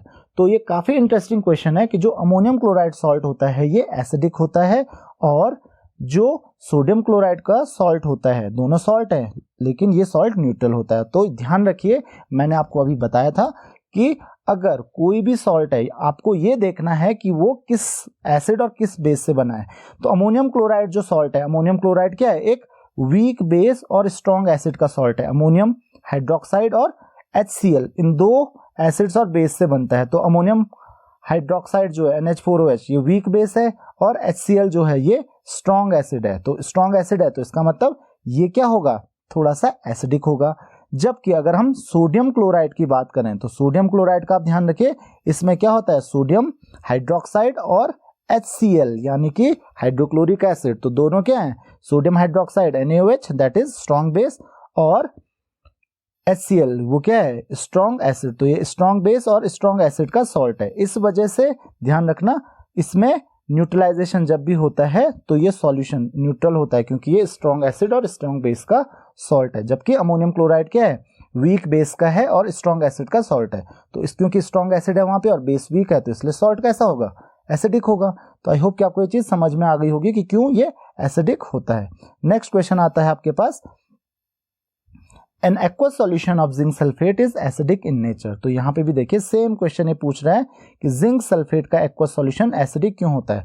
तो कभी भी ऐसे क्वेश्चंस आए तो हाइड्रोलिसिस कर दीजिए। आपको पता है रिवर्स प्रोसेस होता है हाइड्रोलिसिस किसका, न्यूट्रलाइजेशन का। तो न्यूट्रलाइजेशन का रिवर्स कर दीजिए आप और आपको पता चल जाएगा कि कौन सा बेस था इसमें और कौन सा एसिड था। तो जिंक सल्फेट है तो कौन सा बेस रहा होगा, दैट इज जिंक हाइड्रोक्साइड। ध्यान रखिए ZnOH होल ट्वाइस। तो जिंक हाइड्रोक्साइड जो है ये क्या है, एक वीक बेस है और सल्फेट आयन है यानी कि एसिड कौन रहा होगा, H2SO4। तो इन दोनों से मिलके ये बना है। तो जब हाइड्रोलिसिस होता है तो ये क्या फॉर्म करता है, एक वीक बेस फॉर्म करता है और एक स्ट्रॉन्ग एसिड फॉर्म करता है। तो क्योंकि ये सॉल्ट क्या है, स्ट्रॉन्ग एसिड और वीक बेस का सॉल्ट है, इसीलिए जो सॉल्यूशन होगा जिंक सल्फेट का वो भी क्या होगा, एसिडिक होगा। तो इसका आप ध्यान रखेंगे कि ये क्या होगा, एक एसिडिक सॉल्यूशन होगा। तो जैसे आप रिएक्शन देख सकते हैं यहाँ पे, इस तरीके से आप रिएक्शन लिखेंगे। तो ये देखिए ये एक वीक बेस है, जो जिंक हाइड्रोक्साइड है वो क्या है, एक वीक बेस है और जो H2SO4 है ये क्या है, एक स्ट्रॉन्ग एसिड है। तो आई होप कि आपको ये चीज समझ में आ गई होगी कि किस तरीके से आप रिवर्स प्रोसेस कर सकते हो और पता कर सकते हो कि ये जो सॉल्ट बना है वो स्ट्रॉन्ग एसिड स्ट्रॉन्ग बेस से बना है या वीक एसिड स्ट्रॉन्ग बेस से या स्ट्रॉन्ग एसिड वीक बेस से सॉल्ट बना है। तो उसी के अकॉर्डिंग आप बता सकते हो कि जो सॉल्यूशन होगा वो एसिडिक होगा या फिर बेसिक होगा।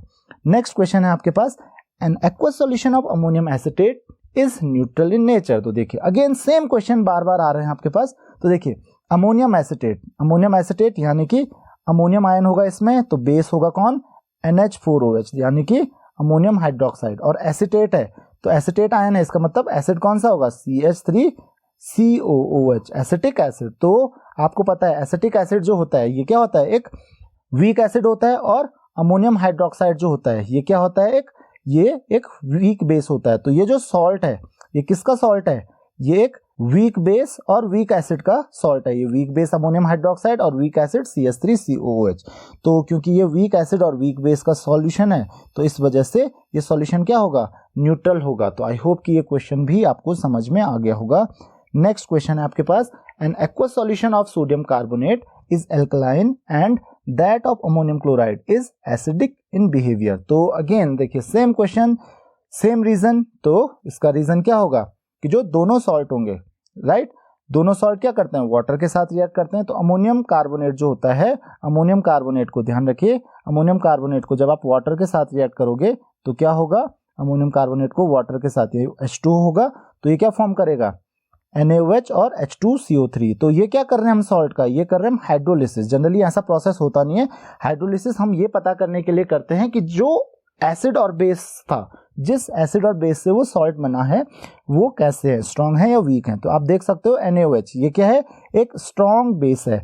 H2CO3 क्या है, ये एक वीक एसिड है। ध्यान रखिए कार्बोनिक एसिड एक वीक एसिड होता है, तो बेस स्ट्रॉन्ग है एसिड वीक है, तो कैसा होगा, बेसिक होगा यानी कि एल्कलाइन होगा। कौन, सोडियम कार्बोनेट। जबकि जो दूसरा है आपके पास अमोनियम क्लोराइड, अमोनियम क्लोराइड का भी मैंने आपको बताया, अमोनियम क्लोराइड क्या होता है, एसिडिक होता है। तो अब अमोनियम क्लोराइड एसिडिक क्यों होता है, उसका रीजन भी आपको पता है कि अमोनियम क्लोराइड की रिएक्शन आप यहाँ पे देख सकते हो। अमोनियम क्लोराइड, इसका जब आप हाइड्रोलिसिस करते हो तो ये क्या फॉर्म करेगा, अमोनियम हाइड्रोक्साइड। ध्यान रखिए ये फॉर्म करेगा अमोनियम हाइड्रोक्साइड एंड HCl। तो आप देख सकते हो ये अमोनियम हाइड्रोक्साइड जो है ये एक वीक बेस है, जबकि HCl जो है ये एक स्ट्रॉन्ग एसिड है। और इसकी वजह से, क्योंकि स्ट्रॉन्ग एसिड और वीक बेस का सॉल्यूशन बन रहा है, तो इसका मतलब जो सॉल्यूशन होगा इसका वो कैसा होगा, एसिडिक होगा। तो अगेन बार बार ये क्वेश्चंस आ रहे हैं तो इसका आप ध्यान रखेंगे।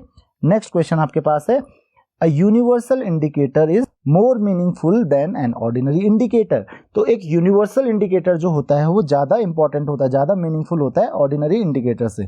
तो बहुत सिंपल सी बात है, आपको ऑलरेडी पता है कि एक यूनिवर्सल इंडिकेटर क्या होता है, जो कि आपको सिर्फ और सिर्फ ये नहीं बताता है कि एसिडिक सॉल्यूशन है या बेसिक सॉल्यूशन है, उसके साथ साथ वो आपको ये भी बताता है कि कोई भी सॉल्यूशन कितना एसिडिक या कितना बेसिक है। उसका pH भी आपको बताता है कि pH रेंज क्या होगा, 1 2 3 4 अप टू 14, उसका pH भी आपको बताएगा। तो इसका मतलब क्या है, आपको यूनिवर्सल इंडिकेटर की हेल्प से सिर्फ ये नहीं पता चलेगा कि सॉल्यूशन एसिडिक है या फिर बेसिक है, जबकि ये भी पता चल जाएगा कि कितना ज़्यादा एसिडिक है, मीन्स बहुत ज़्यादा एसिडिक है या फिर वीक एसिडिक है या फिर बेसिक है या फिर वीक बेसिक है, ये सब कुछ आपको पता चल जाता है। जबकि कोई ऑर्डिनरी इंडिकेटर जो होता है, जिसको आप कॉमन एसिड बेस इंडिकेटर कहते हो, तो कॉमन एसिड बेस इंडिकेटर से यानी कि एक ऑर्डिनरी इंडिकेटर से आपको सिर्फ ये पता चलता है कि कोई भी एसिड एसिडिक है या फिर बेसिक है। आपको ये नहीं पता चल पाता कि वो कितना एसिडिक है कितना बेसिक है, मींस उसकी बेसिक स्ट्रेंथ या एसिडिक स्ट्रेंथ का अप्रोक्सीमेट वैल्यू आपको नहीं पता चलती है। वो किससे पता चलती है, यूनिवर्सल इंडिकेटर से। तो इसका मतलब क्या होगा, यूनिवर्सल इंडिकेटर से ज़्यादा आपको फायदा हो रहा है, ज़्यादा चीज़ें पता चल रही है, ज़्यादा इंफॉर्मेशन मिल रही है। तो यूनिवर्सल इंडिकेटर इसी वजह से क्या होता है, ज़्यादा इंपॉर्टेंट होता है, ज़्यादा मीनिंगफुल होता है। नेक्स्ट है आपके पास, lime juice has sour taste while lime water is slightly bitter. तो लाइम जूस और लाइम वाटर, तो इसमें आप कंफ्यूज मत कीजिए, लाइम जूस कुछ और चीज होती है और लाइम वाटर कुछ और होता है। लाइम जूस यानी कि जो सिट्रिक एसिड होता है इसमें, आपको ऑलरेडी पता है, जो लेमन जूस होता है, लाइम जूस जिसको आप कहते हो, इसमें क्या होता है, सिट्रिक एसिड, ये एसिड होगा। और जो लाइम वाटर होता है, लाइम वाटर होता है कैल्शियम हाइड्रोक्साइड। ध्यान रखिए, कैल्शियम हाइड्रोक्साइड का सॉल्यूशन जो होता है that is called lime water. तो इसमें आप कंफ्यूज मत होइए, लाइम जूस, लेमन का जो जूस होता है उसको लाइम जूस आप कहते हो। तो ऑब्वियसली जो सिट्रिक फ्रूट्स हैं, चाहे लेमन हो गया, ऑरेंज हो गया, इसमें सिट्रिक एसिड होता है। और जो लाइम वाटर होता है इसमें होता है calcium hydroxide. Calcium hydroxide OH देख रहे हो आप, यानी कि ये कैसा होता है, बेसिक होता है, एल्कलाइन होता है। तो एक इनमें से क्या है, एसिडिक है। और एसिड का टेस्ट कैसा होता है, एसिड का टेस्ट होता है सार। इसीलिए लाइम जूस जो होता है ये सार होता है, क्योंकि इसमें क्या होता है, सिट्रिक एसिड होता है। जबकि जो लाइम वाटर होता है, कैल्शियम हाइड्रोक्साइड, ये एल्कलाइन होता है। और एल्कलाइन जो भी सब्सटेंस होता है, एल्कलाइन सब्सटेंसेस का टेस्ट कैसा होता है, बिटर टेस्ट होता है। इसका आप ध्यान रखेंगे। नेक्स्ट क्वेश्चन है आपके पास, while mixing strong sulphuric acid and water, why is the acid always poured slowly into water instead of water into acid? ध्यान रखिए, यहाँ पे जब भी हम मिक्सिंग करते हैं, यानी कि सल्फ्यूरिक एसिड और वाटर को मिक्स करते हैं, तो आप कभी भी सल्फ्यूरिक एसिड के ऊपर वाटर नहीं पोर करते हो, आप वाटर के ऊपर सल्फ्यूरिक एसिड पोर करते हो। तो वही क्वेश्चन पूछा जा रहा है कि आप ऐसा क्यों करते हो, आप सल्फ्यूरिक एसिड में वाटर पोर क्यों नहीं करते हो। यहाँ पे क्या होता है कि इस प्रोसेस में एक large amount of heat evolve होती है। इसका ध्यान रखिए, बहुत ज्यादा हीट इवॉल्व होती है। अब इस हीट की वजह से क्या होता है कि जो वाटर होता है ये स्लोली इवेपोरेट होने लगता है। अब ये इवेपोरेट होगा, और अगर आप सल्फ्यूरिक एसिड में वाटर ऐड करोगे तो ये क्विकली इवेपोरेट होगा और स्पिल हो जाता है, तो बहुत तेजी से स्पिल होगा। तो इसके साथ साथ सल्फ्यूरिक एसिड भी स्पिल हो सकता है उसके साथ, और ये थोड़ा सा हार्मफुल हो सकता है, क्योंकि जो पर्सन पोर कर रहा होगा उस तक कुछ स्पिल्स आ सकते हैं। इसकी वजह से हम वाटर को सल्फ्यूरिक एसिड के ऊपर पोर नहीं करते हैं। तो हम क्या करते हैं, हम सल्फ्यूरिक एसिड को वाटर में पोर करते हैं। तो इससे क्या होता है, क्योंकि वाटर की क्वांटिटी ज़्यादा होती है, इसकी वजह से बहुत स्लोली हम पोर करते हैं, और इसकी वजह से क्या होता है कि जो एसिड होता है वो स्लोली ऐड होता है, वाटर की क्वांटिटी बहुत ज़्यादा होती है। उसके साथ साथ H2SO4 जो होता है उसकी डेंसिटी भी वाटर से ज़्यादा होती है। तो वाटर का कोई कंटेनर होता है, ऊपर से वो डाउनवर्ड्स जाएगा। अगर वाटर में आप उसको ऐड कर रहे हो तो वाटर जितनी भी हीट इवॉल्व होती है उतनी हीट को वो एब्जॉर्ब कर लेता है। तो इस वजह से वाटर का वेपोराइजेशन नहीं होता है। तो आई होप कि आपको ये चीज़ समझ में आ गई होगी कि क्यों ये प्रोसेस हम करते हैं। नेक्स्ट क्वेश्चन है आपके पास, fused calcium chloride is used in desiccator. तो डेसिकेटर क्या होता है, शायद आपको पता होगा, अगर नहीं पता है तो मैं आपको बता देता हूं। डेसिकेटर्स जनरली यूज होते हैं किस चीज के लिए, जो मॉइस्चर होता है किसी भी सब्सटेंस से मॉइस्चर को रिमूव करने के लिए। तो अब आपको पता चल गया होगा कि कैल्शियम क्लोराइड को क्यों डेसिकेटर्स में यूज किया जाता है, क्योंकि कैल्शियम क्लोराइड क्या होता है, एक डीलिक्विसेंट सब्सटेंस होता है। तो ये क्या करता है, मॉइस्चर को एब्जॉर्ब कर लेता है। तो ध्यान रखिए, ये क्या कर लेता है, मॉइस्चर को एब्जॉर्ब कर लेता है। इसकी वजह से क्या होता है, इसकी वजह से जो सब्सटेंस होता है उसको आप मॉइस्चर से प्रोटेक्ट कर सकते हो, दूसरे सब्सटेंस को ये मॉइस्ट नहीं होने देता है। तो आई होप कि आपको ये भी समझ में आ गया होगा। नेक्स्ट क्वेश्चन आपके पास, why zinc chloride is stored in air tight bottles. तो जिंक क्लोराइड को हम एयर टाइट बॉटल्स में क्यों स्टोर करके रखते हैं, क्योंकि जिंक क्लोराइड जो होता है ये भी होता है एक डीलिक्विसेंट सब्सटेंस। अब जो डीलिक्विसेंट सब्सटेंस होगा ये क्या करेगा, ये एटमॉस्फेयर से मॉइस्चर को एब्जॉर्ब करेगा, और अगर ये मॉइस्चर को एब्जॉर्ब करेगा तो इसमें क्या हो जाने लगता है, ये डिसॉल्व होने लगता है। ध्यान रखिए, जिंक क्लोराइड जो होता है फिर मॉइस्चर में डिसॉल्व होने लगेगा, और अगर ये मॉइस्चर में डिसॉल्व हो गया तो पूरा एक सॉल्यूशन प्रिपेयर कर देगा। तो इस वजह से इसको प्रिवेंट करने के लिए, ये जो मॉइस्चर का एब्जॉर्प्शन है इसको प्रिवेंट करने के लिए हम जिंक क्लोराइड को एयर टाइट बॉटल्स में स्टोर करके रखते हैं। तो आई होप कि आपको ये चीज समझ में आ गई होगी कि रीजनिंग बेस्ड क्वेश्चंस किस टाइप के आपको पूछे जा सकते हैं। नेक्स्ट है आपके पास, complete and balance the chemical equations. तो आपको कंप्लीट और बैलेंस्ड केमिकल इक्वेशंस लिखनी होती हैं। तो यहाँ पे सबसे पहले आपके पास आता है मोल्टन सोडियम एंड क्लोरीन की आपको इक्वेशन लिखनी है। तो यहाँ पे एक एडिशन रिएक्शन होती है, तो जहाँ पे सोडियम एंड क्लोरीन गैस आपस में रिएक्ट करती हैं और फॉर्म करती हैं सोडियम क्लोराइड। सेकंड क्वेश्चन है आपके पास, reaction of nitrogen and oxygen when lightning strikes. तो आपको ऑलरेडी पता होगा कि जब लाइटनिंग स्ट्राइक होती है, जनरली नाइट्रोजन जो होती है that is an inert gas, but when the lightning strike तो ये ऑक्सीजन के साथ, जो एटमॉस्फेरिक ऑक्सीजन होती है उसके साथ कंबाइन होती है और फॉर्म करती है नाइट्रिक ऑक्साइड, तो ये NO फॉर्म करती है। तो ये बैलेंस्ड इक्वेशन हो गई। नेक्स्ट क्वेश्चन है आपके पास, reaction of iron and dilute sulphuric acid. तो ये बेसिकली आपको पता है आयरन क्या एक मेटल है, और जब भी कोई एक्टिव मेटल, क्योंकि आयरन एक्टिव मेटल्स में आता है, एक एसिड के साथ रिएक्ट करता है, डाइल्यूट एसिड के साथ रिएक्ट करता है, तो आपको पता है वो क्या फॉर्म करता है, सॉल्ट एंड हाइड्रोजन गैस। तो Fe प्लस H2SO4 क्या फॉर्म करेगा, FeSO4 एक सॉल्ट और हाइड्रोजन गैस। तो ये इस क्वेश्चन काफी इजी थी। नेक्स्ट क्वेश्चन है आपके पास decomposition of hypochlorous acid in sunlight. तो ध्यान रखिए हाइपोक्लोरस एसिड होता है ClO, HClO। देन जब हाइपोक्लोरस एसिड, आपको पता है जब hypochlorous acid in the sunlight क्या करता है, डिकम्पोज होता है, तो ये फॉर्म करता है हाइड्रोक्लोरिक एसिड एंड ऑक्सीजन। इसका आप ध्यान रखेंगे, ये रिएक्शन आपने देखी होगी जब हम क्लोरीन का ब्लीचिंग एक्शन देखते हैं, तो उसमें भी आपने यही रिएक्शन पढ़ी थी। नेक्स्ट क्वेश्चन आपके पास आता है डीकम्पोजिशन ऑफ पोटेशियम नाइट्रेट। तो ध्यान रखिए नाइट्रेट्स जनरली जो होते हैं वो फॉर्म करते हैं करस्पॉन्डिंग मेटल ऑक्साइड और साथ में फॉर्म करते हैं नाइट्रोजन डाइऑक्साइड गैस। लेकिन सोडियम और पोटेशियम दो ऐसे नाइट्रेट्स होते हैं जो डिकम्पोज होके नाइट्रोजन डाइऑक्साइड गैस नहीं फॉर्म करते हैं, बल्कि वो डिकम्पोज होते हैं इनटू नाइट्राइट्स। वो किस में डिकम्पोज होते हैं, नाइट्राइट्स में। तो KNO3 क्या फॉर्म करता है, KNO2 प्लस O2। इसका आप ध्यान रखेंगे। उसी तरीके से NaNO3 जो होता है वो NaNO2 और O2 फॉर्म करता है। नेक्स्ट क्वेश्चन आपके पास आता है sodium thiosulphate reacts with dilute hydrochloric acid. तो सोडियम थायोसल्फेट की जो रिएक्शन होती है it is similar to sodium sulphide, बस यहाँ पे एक डिफरेंस होता है क्योंकि यहाँ पे एक सल्फर एक्स्ट्रा होता है तो एक सल्फर बच जाता है। तो देखिए जैसे यहाँ पे आपको Na2SO3 की जैसी रिएक्शन होती है, राइट।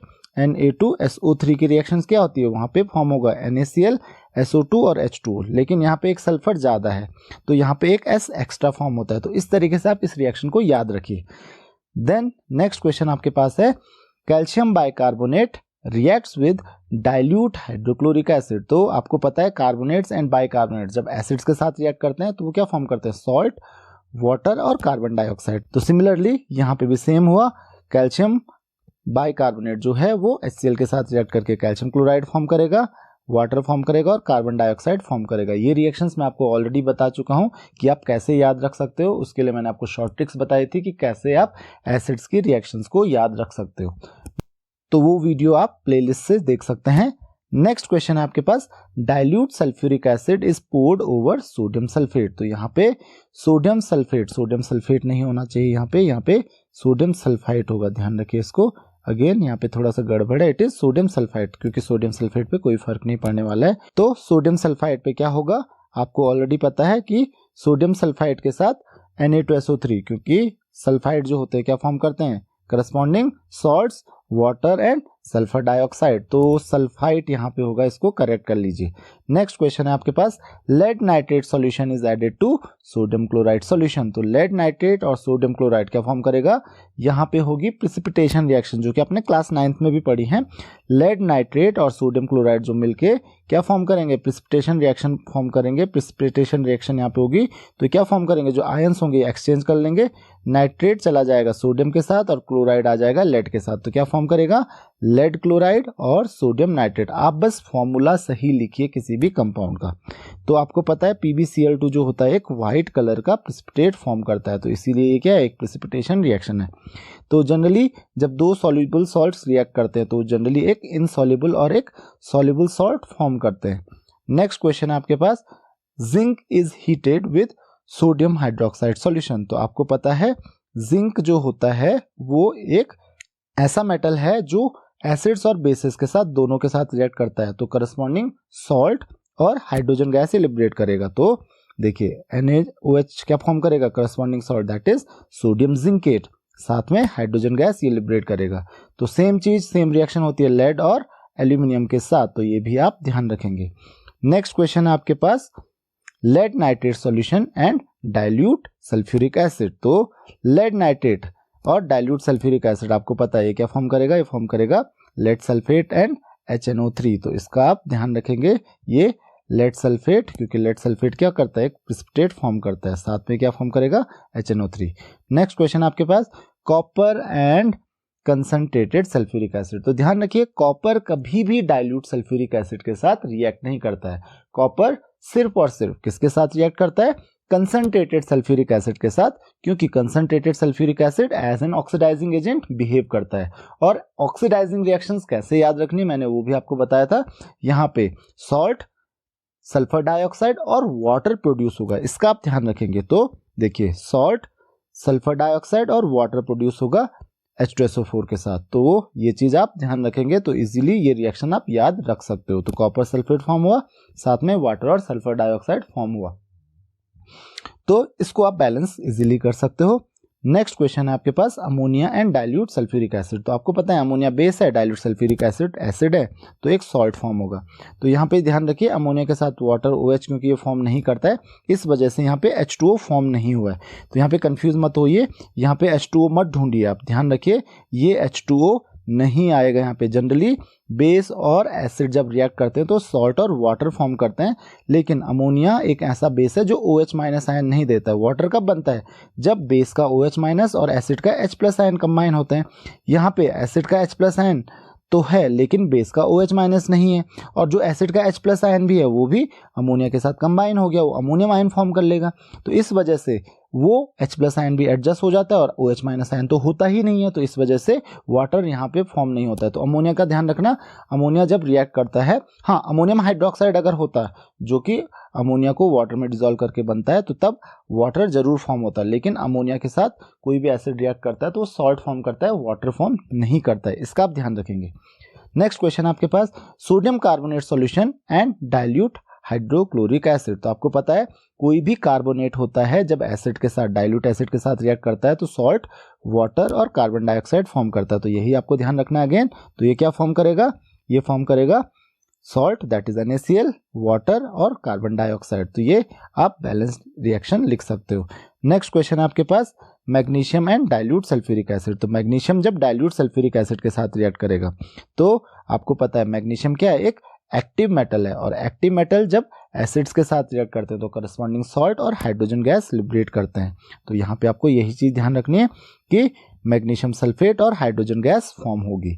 नेक्स्ट क्वेश्चन है zinc carbonate and dilute sulphuric acid. तो अगेन कार्बोनेट आपके पास आ गया है, डाइल्यूट है सल्फ्यूरिक एसिड, तो यहाँ पे क्या फॉर्म होगा? जिंक सल्फेट, साथ में कार्बन डाइऑक्साइड और वाटर। तो सॉल्ट, कार्बन डाइऑक्साइड, वाटर, यही फॉर्म होता है जो कि आपको मैं बार बार बता रहा हूँ।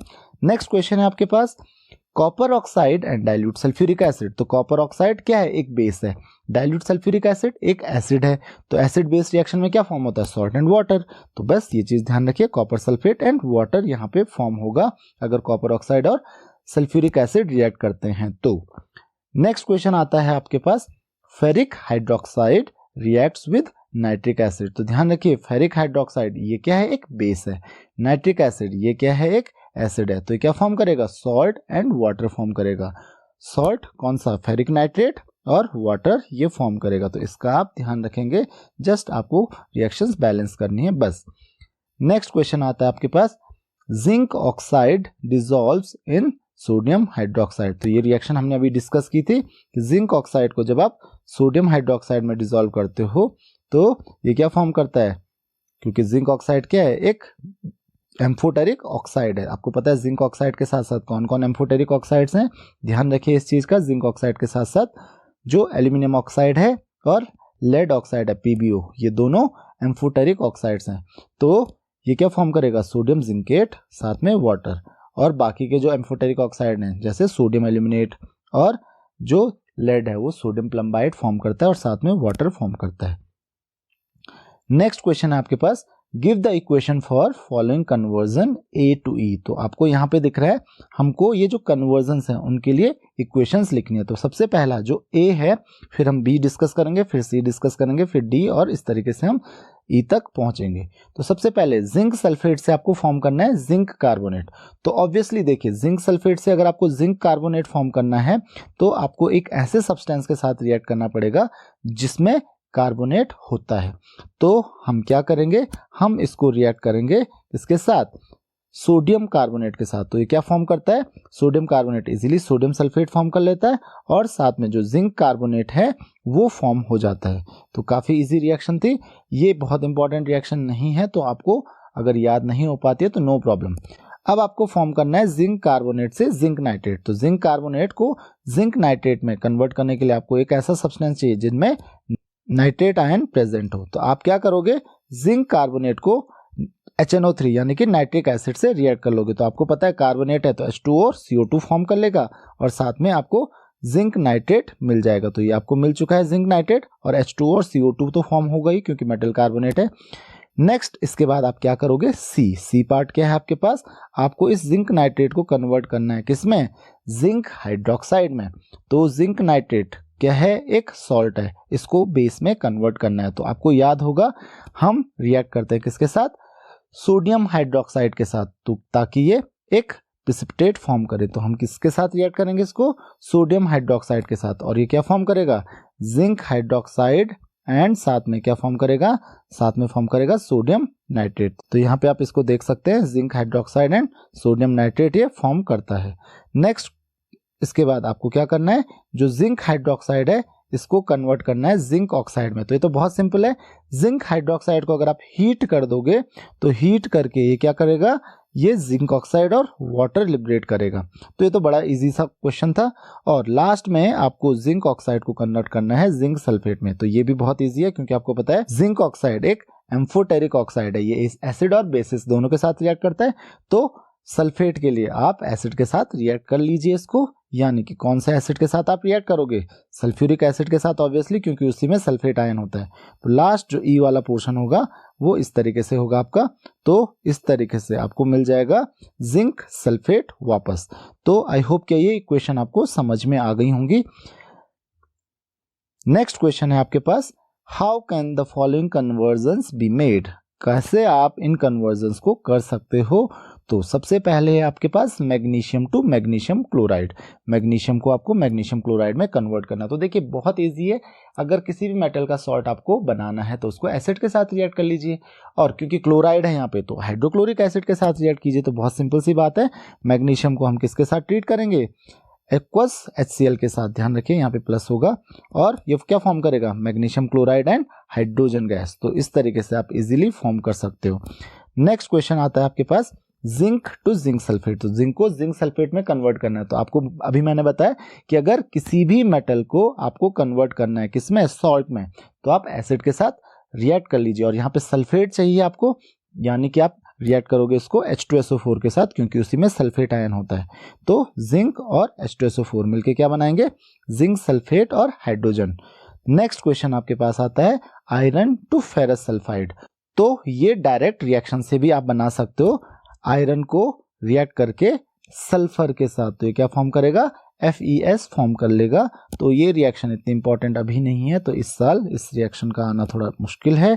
नेक्स्ट क्वेश्चन आपके पास आएगा, copper oxide to copper sulphate. तो कॉपर ऑक्साइड को कॉपर सल्फेट में कैसे कन्वर्ट किया जाए, तो आपको पता है कॉपर ऑक्साइड है एक बेस, और बेस से सॉल्ट फॉर्म करना है तो ऑब्वियसली एसिड के साथ रिएक्ट कीजिए उसको। तो आपको सल्फेट चाहिए तो सल्फ्यूरिक एसिड के साथ रिएक्ट कीजिए। तो बहुत सिंपल सी इक्वेशन बनेगी, कौन सी equation, copper oxide plus H2SO4 क्या फॉर्म करेगा, कॉपर सल्फेट प्लस वाटर। तो ये थी आपके पास कुछ इंपॉर्टेंट केमिकल इक्वेशंस। आई होप कि आपको ये इक्वेशन समझ में आई होंगी। काफी तरीके में आपको बता चुका हूं इक्वेशंस को याद करने का। चलिए अब कुछ और क्वेश्चंस डिस्कस करते हैं। सबसे पहला क्वेश्चन है आपके पास, solution A is a strong acid, solution B is a weak acid, solution C is a strong alkali. तो A क्या है, एक स्ट्रॉन्ग एसिड है ये बता रहा है, B बता रहा है कि एक वीक एसिड है, और C क्या है, एक स्ट्रॉन्ग एल्कली है। तो क्या पूछा जा रहा है हमसे, which solution contains solute molecules in addition to water molecules. तो सॉल्यूट के भी मॉलिक्यूल्स किसमें होते हैं, ध्यान रखिए, स्ट्रॉन्ग एसिड में सॉल्यूट के मॉलिक्यूल्स नहीं होंगे, केवल आयंस होंगे।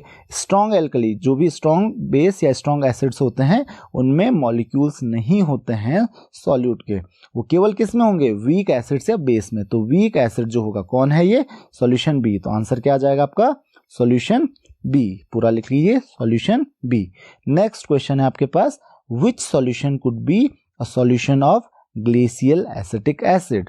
तो ग्लेशियल एसिटिक एसिड जो होता है, ग्लेशियल एसिटिक एसिड आपको पता है क्योंकि ये क्या है, ऑर्गेनिक एसिड है, तो ये क्या होगा, ये एक वीक एसिड होगा। तो इसका आंसर भी क्या होगा, दैट इज बी। इसका आंसर भी क्या होगा, बी होगा। इसका ध्यान रखिए, वीक एसिड जो होता है ग्लेशियल एसिटिक एसिड, क्योंकि ये वीक एसिड होगा तो ये बी का सॉल्यूशन ही होगा, क्योंकि ये स्ट्रॉन्ग एसिड नहीं हो सकता है। थर्ड आपके पास, give an example of a a solution which is a weak alkali. तो आपको यहाँ पे क्वेश्चन से नहीं पूछा गया है, वीक एल्कली का आपको एक एग्जाम्पल देना है। तो यहाँ पे तो कोई वीक एल्कली नहीं है। वीक एल्कली का एग्जाम्पल क्या है आपके पास? बहुत सारे एग्जाम्पल है, जैसे NH4OH, राइट। नेक्स्ट क्वेश्चन है आपके पास, what is basicity of an acid, give examples. तो आपको पहले ये बताना है कि एसिड की बेसिसिटी का मीनिंग क्या होता है, एग्जांपल भी आपको देना है। तो चलिए देखते हैं। आपको पता है कि किसी भी एसिड में कितने number of replaceable hydrogen atoms होते हैं, कितने हाइड्रोजन एटम उसका एक मॉलिक्यूल रिप्लेस करता है, उसको क्या कहते हैं? उसकी बेसिसिटी कहते हैं। फॉर एग्जाम्पल अगर हम बात करें हाइड्रोक्लोरिक एसिड की, इसका आप ध्यान रखेंगे, अगर हम बात करें किसकी? हाइड्रोक्लोरिक एसिड की, तो उसकी बेसिसिटी क्या होती है? 1 होती है। इसीलिए इसको क्या कहते हैं हम? एक मोनोबेसिक एसिड कहते हैं। तो हाइड्रोक्लोरिक एसिड क्या होता है? मोनोबेसिक एसिड, क्योंकि उसमें एक ही रिप्लेसेबल हाइड्रोजन एटम होता है। तो ये क्या हो गया? Monobasic acid. उसी तरीके से दूसरा है सल्फ्यूरिक एसिड, तो ये डाइबेसिक होगा। इसका फॉर्मूला क्या होता है? H2SO4। तो यहाँ पे आप देख सकते हो एक मॉलिक्यूल में कितने? 2 हाइड्रोजन एटम्स होते हैं जिनको आप रिप्लेस कर सकते हो। देन फॉस्फोरिक एसिड, उसका फॉर्मूला होता है H3PO4। तो ये आपको ऑलरेडी पता है, फॉस्फोरिक एसिड इज H3PO4। तो यहाँ पे 3 हाइड्रोजन एटम्स इसमें होते हैं जिनको आप रिप्लेस कर सकते हो। तो ये क्या है? एक ट्राइबेसिक एसिड है। सल्फ्यूरिक एसिड डाइबेसिक और HCl मोनोबेसिक एसिड हो गया। तो आई होप कि आपको ये आइडिया लग गया होगा। नेक्स्ट क्वेश्चन आपके पास आता है, इसी का सेकंड पार्ट है, give the basicity of nitric acid. तो नाइट्रिक एसिड का फॉर्मूला आपको पता है, that is HNO3। Nitric acid क्या होता है हमारे पास? That is HNO3। तो HNO3 में देखिए कितने रिप्लेसेबल हाइड्रोजन एटम्स होते हैं? That is only 1। तो नाइट्रिक एसिड की बेसिसिटी क्या हो जाएगी? 1। ध्यान रखिए, nitric acid is monobasic. Acetic acid, तो एसिटिक एसिड का भी फॉर्मूला आपको पता है, कई बार मैं अब बता चुका हूं अभी कि एसिटिक एसिड CH3COOH, भले ही इसमें 4 हाइड्रोजन एटम्स होते हैं लेकिन रिप्लेसेबल केवल 1 होता है। तो ये भी, इसकी भी बेसिसिटी जो होगी वो 1 होगी, यानी कि ये भी मोनोबेसिक एसिड। और थर्ड पूछा गया आपको फॉस्फोरिक एसिड। तो अभी मैंने फॉस्फोरिक एसिड का एग्जाम्पल दिया था आपको, इसमें 3 रिप्लेसेबल हाइड्रोजन एटम्स होते हैं, तो इसकी बेसिसिटी भी 3 होती है। नेक्स्ट क्वेश्चन आपके पास, write 2 properties of an acid. तो एसिड्स की आपको प्रॉपर्टीज के बारे में बताना है। तो आपको पता है एसिड की 2 फिजिकल प्रॉपर्टीज आप बता सकते हो कि एसिड क्या होते हैं? एसिड हैज सार टेस्ट, उनका टेस्ट कैसा होता है? सार होता है। उसके अलावा they produce hydrogen ion, H+ ion produce करते हैं when they are dissolved in water. Next question आपके पास, on what factor the strength of acid depend. तो कौन से फैक्टर पे एसिड की स्ट्रेंथ डिपेंड करती है? तो इसका आप ध्यान रखेंगे। आपको पता है एसिड क्या करते हैं? H+ आयन फॉर्म करते हैं। तो सबसे पहला जो फैक्टर है दैट इज रिएक्टिविटी। तो कितना रिएक्टिव वो सब्सटेंस है, वो एसिड है। और दूसरा ध्यान रखिए, रिएक्टिविटी एक फैक्टर होगा। एसिड की रिएक्टिविटी क्या है? जितना ज़्यादा रिएक्टिव होगा उतना ज़्यादा वो एसिडिक भी होता है। ये एसिड के लिए है। और दूसरी चीज़ कि वो आयोनाइज कितना होता है, कितना इजीली वो H+ आयन फॉर्म करता है। तो सेकंड है कि डिग्री ऑफ आयोनाइजेशन, मीन्स कितना इजीली वो H+ आयन फॉर्म करता है। नेक्स्ट आपके पास आता है, name an acid used as a flavour and to preserve food. तो एज अ फ्लेवर और फूड को प्रिजर्व करने के लिए कौन सा एसिड यूज होता है?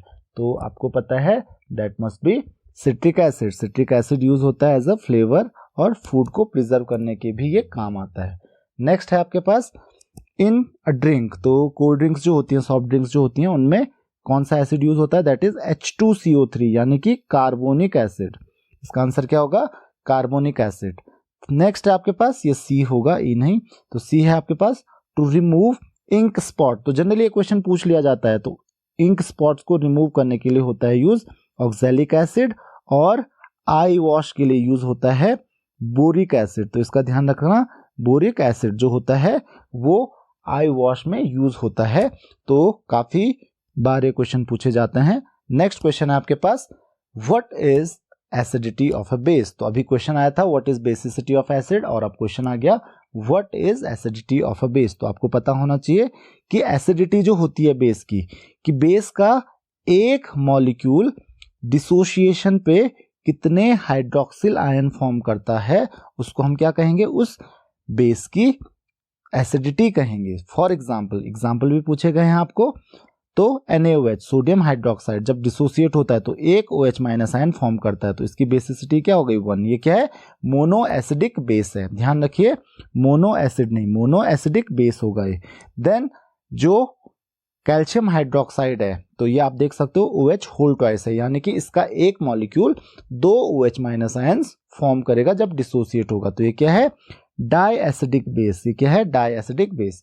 और AlOH whole thrice aluminium hydroxide, ये जब डिसोसिएट होगा तो ये 3 OH माइनस आयंस फॉर्म करेगा, कि यानी कि ये क्या है, एक ट्राई एसिडिक बेस है, ट्राई एसिडिक बेस। तो आई होप कि आपको ये चीज समझ में आ गई होगी कि जैसे एसिडिटी ऑफ बेस होती है वैसी बेसिसिटी ऑफ एसिड भी होती है। बस बेसिसिटी ऑफ एसिड में हम नंबर ऑफ H+ आयंस देखते हैं कि वो एक मॉलिक्यूल में कितने H+ आयंस लूज करता है, कितने H+ आयंस फॉर्म करता है। और यहाँ पे हम क्या देखते हैं एसिडिटी ऑफ बेस में, कि बेस का एक मॉलिक्यूल कितने OH माइनस आयंस फॉर्म करता है, वही होती है एसिडिटी ऑफ बेस। तो आई होप कि आपको ये क्वेश्चन समझ में आ गया होगा।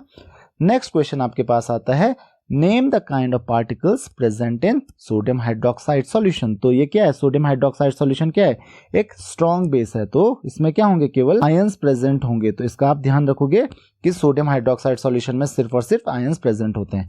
Then carbonic acid, carbonic acid क्या होता है, वीक एसिड होता है, ये आपको ऑलरेडी पता है। तो वीक एसिड जो होता है उसमें क्या होते हैं, ध्यान रखिए, that is ions and molecules. तो सेकंड का क्या हो जाएगा, आयंस एंड मॉलिक्यूल्स। और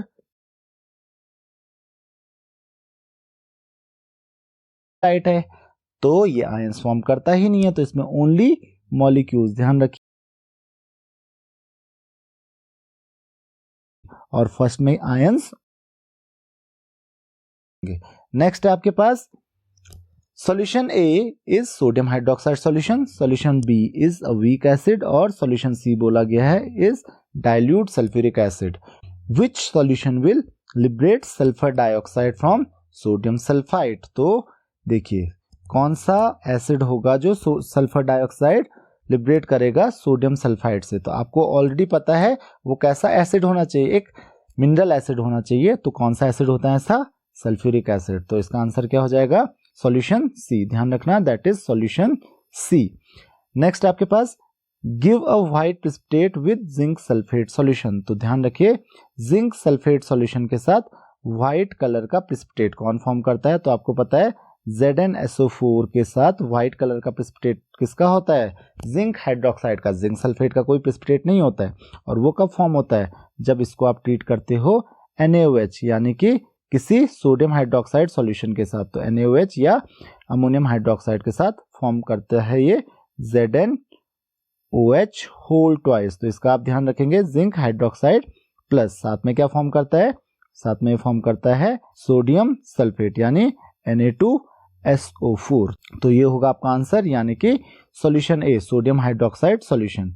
और थर्ड आपके पास contain solute molecules and ions. तो मॉलिक्यूल्स और आयंस दोनों फॉर्म होने चाहिए सॉल्यूट के। और ये कब होता है, आयंस भी हों और मॉलिक्यूल्स भी हों, ये होता है एक वीक एसिड में, यानी कि इसका आंसर होगा सॉल्यूशन B। तो आई होप कि आपको ये क्वेश्चन भी समझ में आ गया होगा।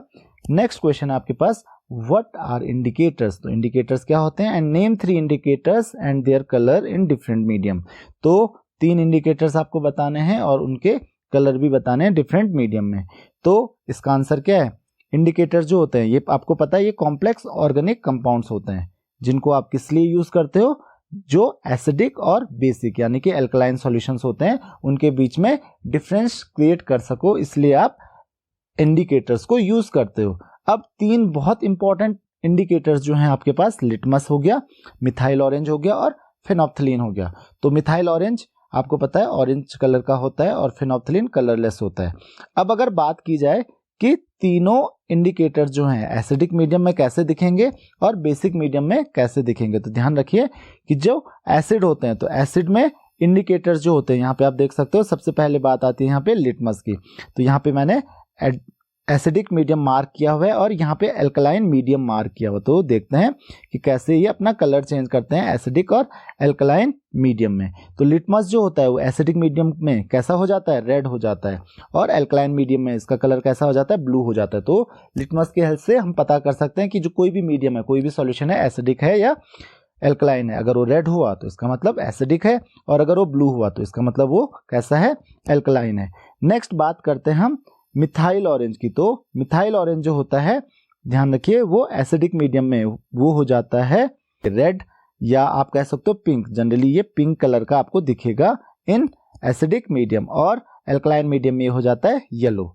थर्ड है आपके पास फिनोप्थलीन। तो फिनोप्थलीन ध्यान रखिए, ये एसिडिक मीडियम में ये कलरलेस, एक्चुअल में भी कलरलेस होता है, एसिडिक मीडियम में भी कलरलेस ही रहता है, जबकि एल्कलाइन मीडियम में क्या हो जाता है, पिंक हो जाता है। तो इसका आप ध्यान रखेंगे, मिथाइल ऑरेंज एसिडिक मीडियम में पिंक दिखता है और एल्कलाइन मीडियम में येलो दिखता है। तो ये था इस क्वेश्चन का आंसर। नेक्स्ट क्वेश्चन आपके पास, what is neutralisation reaction, give 2 practical applications of neutralisation. तो काफी अच्छा क्वेश्चन ये है। तो इसका आंसर क्या होगा, आपको पता है कि न्यूट्रलाइजेशन मतलब क्या होता है कि एक ऐसी रिएक्शन होती है, एक जनरली एक्सोथर्मिक रिएक्शन होती है, जहां पे क्या होता है, एक एसिड एक बेस के साथ रिएक्ट करता है और क्या फॉर्म करता है, सॉल्ट एंड वाटर फॉर्म करता है। For example NaOH plus HNO3, तो क्या फॉर्म करेगा, सोडियम हाइड्रोक्साइड एक बेस है, HNO3 क्या है, एक एसिड है, फॉर्म करता है सॉल्ट यानी कि सोडियम नाइट्रेट, और साथ में देख सकते हो आप वाटर। तो ये तो एक एग्जाम्पल हो गया इसका। इसके अलावा क्या पूछा गया आपको, give 2 practical applications of neutralisation. तो आपको पता है न्यूट्रलाइजेशन रिएक्शन में H+ आयन जो होते हैं वो कहाँ से मिलते हैं हमको, एसिड से, और OH कहाँ से आता है, बेस से। दोनों कंबाइन होकर क्या फॉर्म करते हैं, वाटर फॉर्म करते हैं, जबकि बेस का कैटायन और एसिड का एनायन जो होता है वो मिलके सॉल्ट फॉर्म करते हैं। तो इसका आप ध्यान रखेंगे। नेक्स्ट क्वेश्चन है आपके पास इसी में कि गिव 2 प्रैक्टिकल एप्लीकेशंस। तो आपको प्रैक्टिकल एप्लीकेशंस भी बतानी है कि न्यूट्रलाइजेशन की प्रैक्टिकल एप्लीकेशंस क्या हैं। तो 2 ही हमको प्रैक्टिकल एप्लीकेशन बतानी है, तो ध्यान रखिए। तो सबसे पहला जो है आपके पास, आप देख सकते हो यहाँ पे, जो सॉइल होती है, सॉइल की जो एसिडिटी होती है वो कभी बढ़ जाती है, क्योंकि एसिड रेन होती है। तो एसिड रेन में आपको पता है उसका pH क्या होता है, बहुत लो होता है, उसकी वजह से सॉइल का जो एसिडिटी होती है वो बढ़ जाती है। तो सॉइल की एसिडिटी कम करने के लिए हम क्या यूज करते हैं, बेस यूज करते हैं। कौन सा, जनरली हम स्लेक्ड लाइम यूज करते हैं, ताकि सॉइल की एसिडिटी को हम कम कर सकें। नेक्स्ट है आपके पास जो एंटासिड टैबलेट्स होते हैं। आपको पता है जब आप एसिडिटी आपको हो जाती है तो उसके लिए, उसको कम करने के लिए आप एंटासिड्स टैबलेट यूज करते हो। और ये एंटासिड टैबलेट्स होती क्या हैं, ये ध्यान रखिए, ये एंटासिड टैबलेट्स जो होती हैं वो जनरली बेसिक होती हैं, तो इसका आप ध्यान रखोगे। नेक्स्ट क्वेश्चन है आपके पास, explain pH value of a solution. The pH value of 3 solutions is given below. Which one of them is acidic, neutral and alkaline in nature?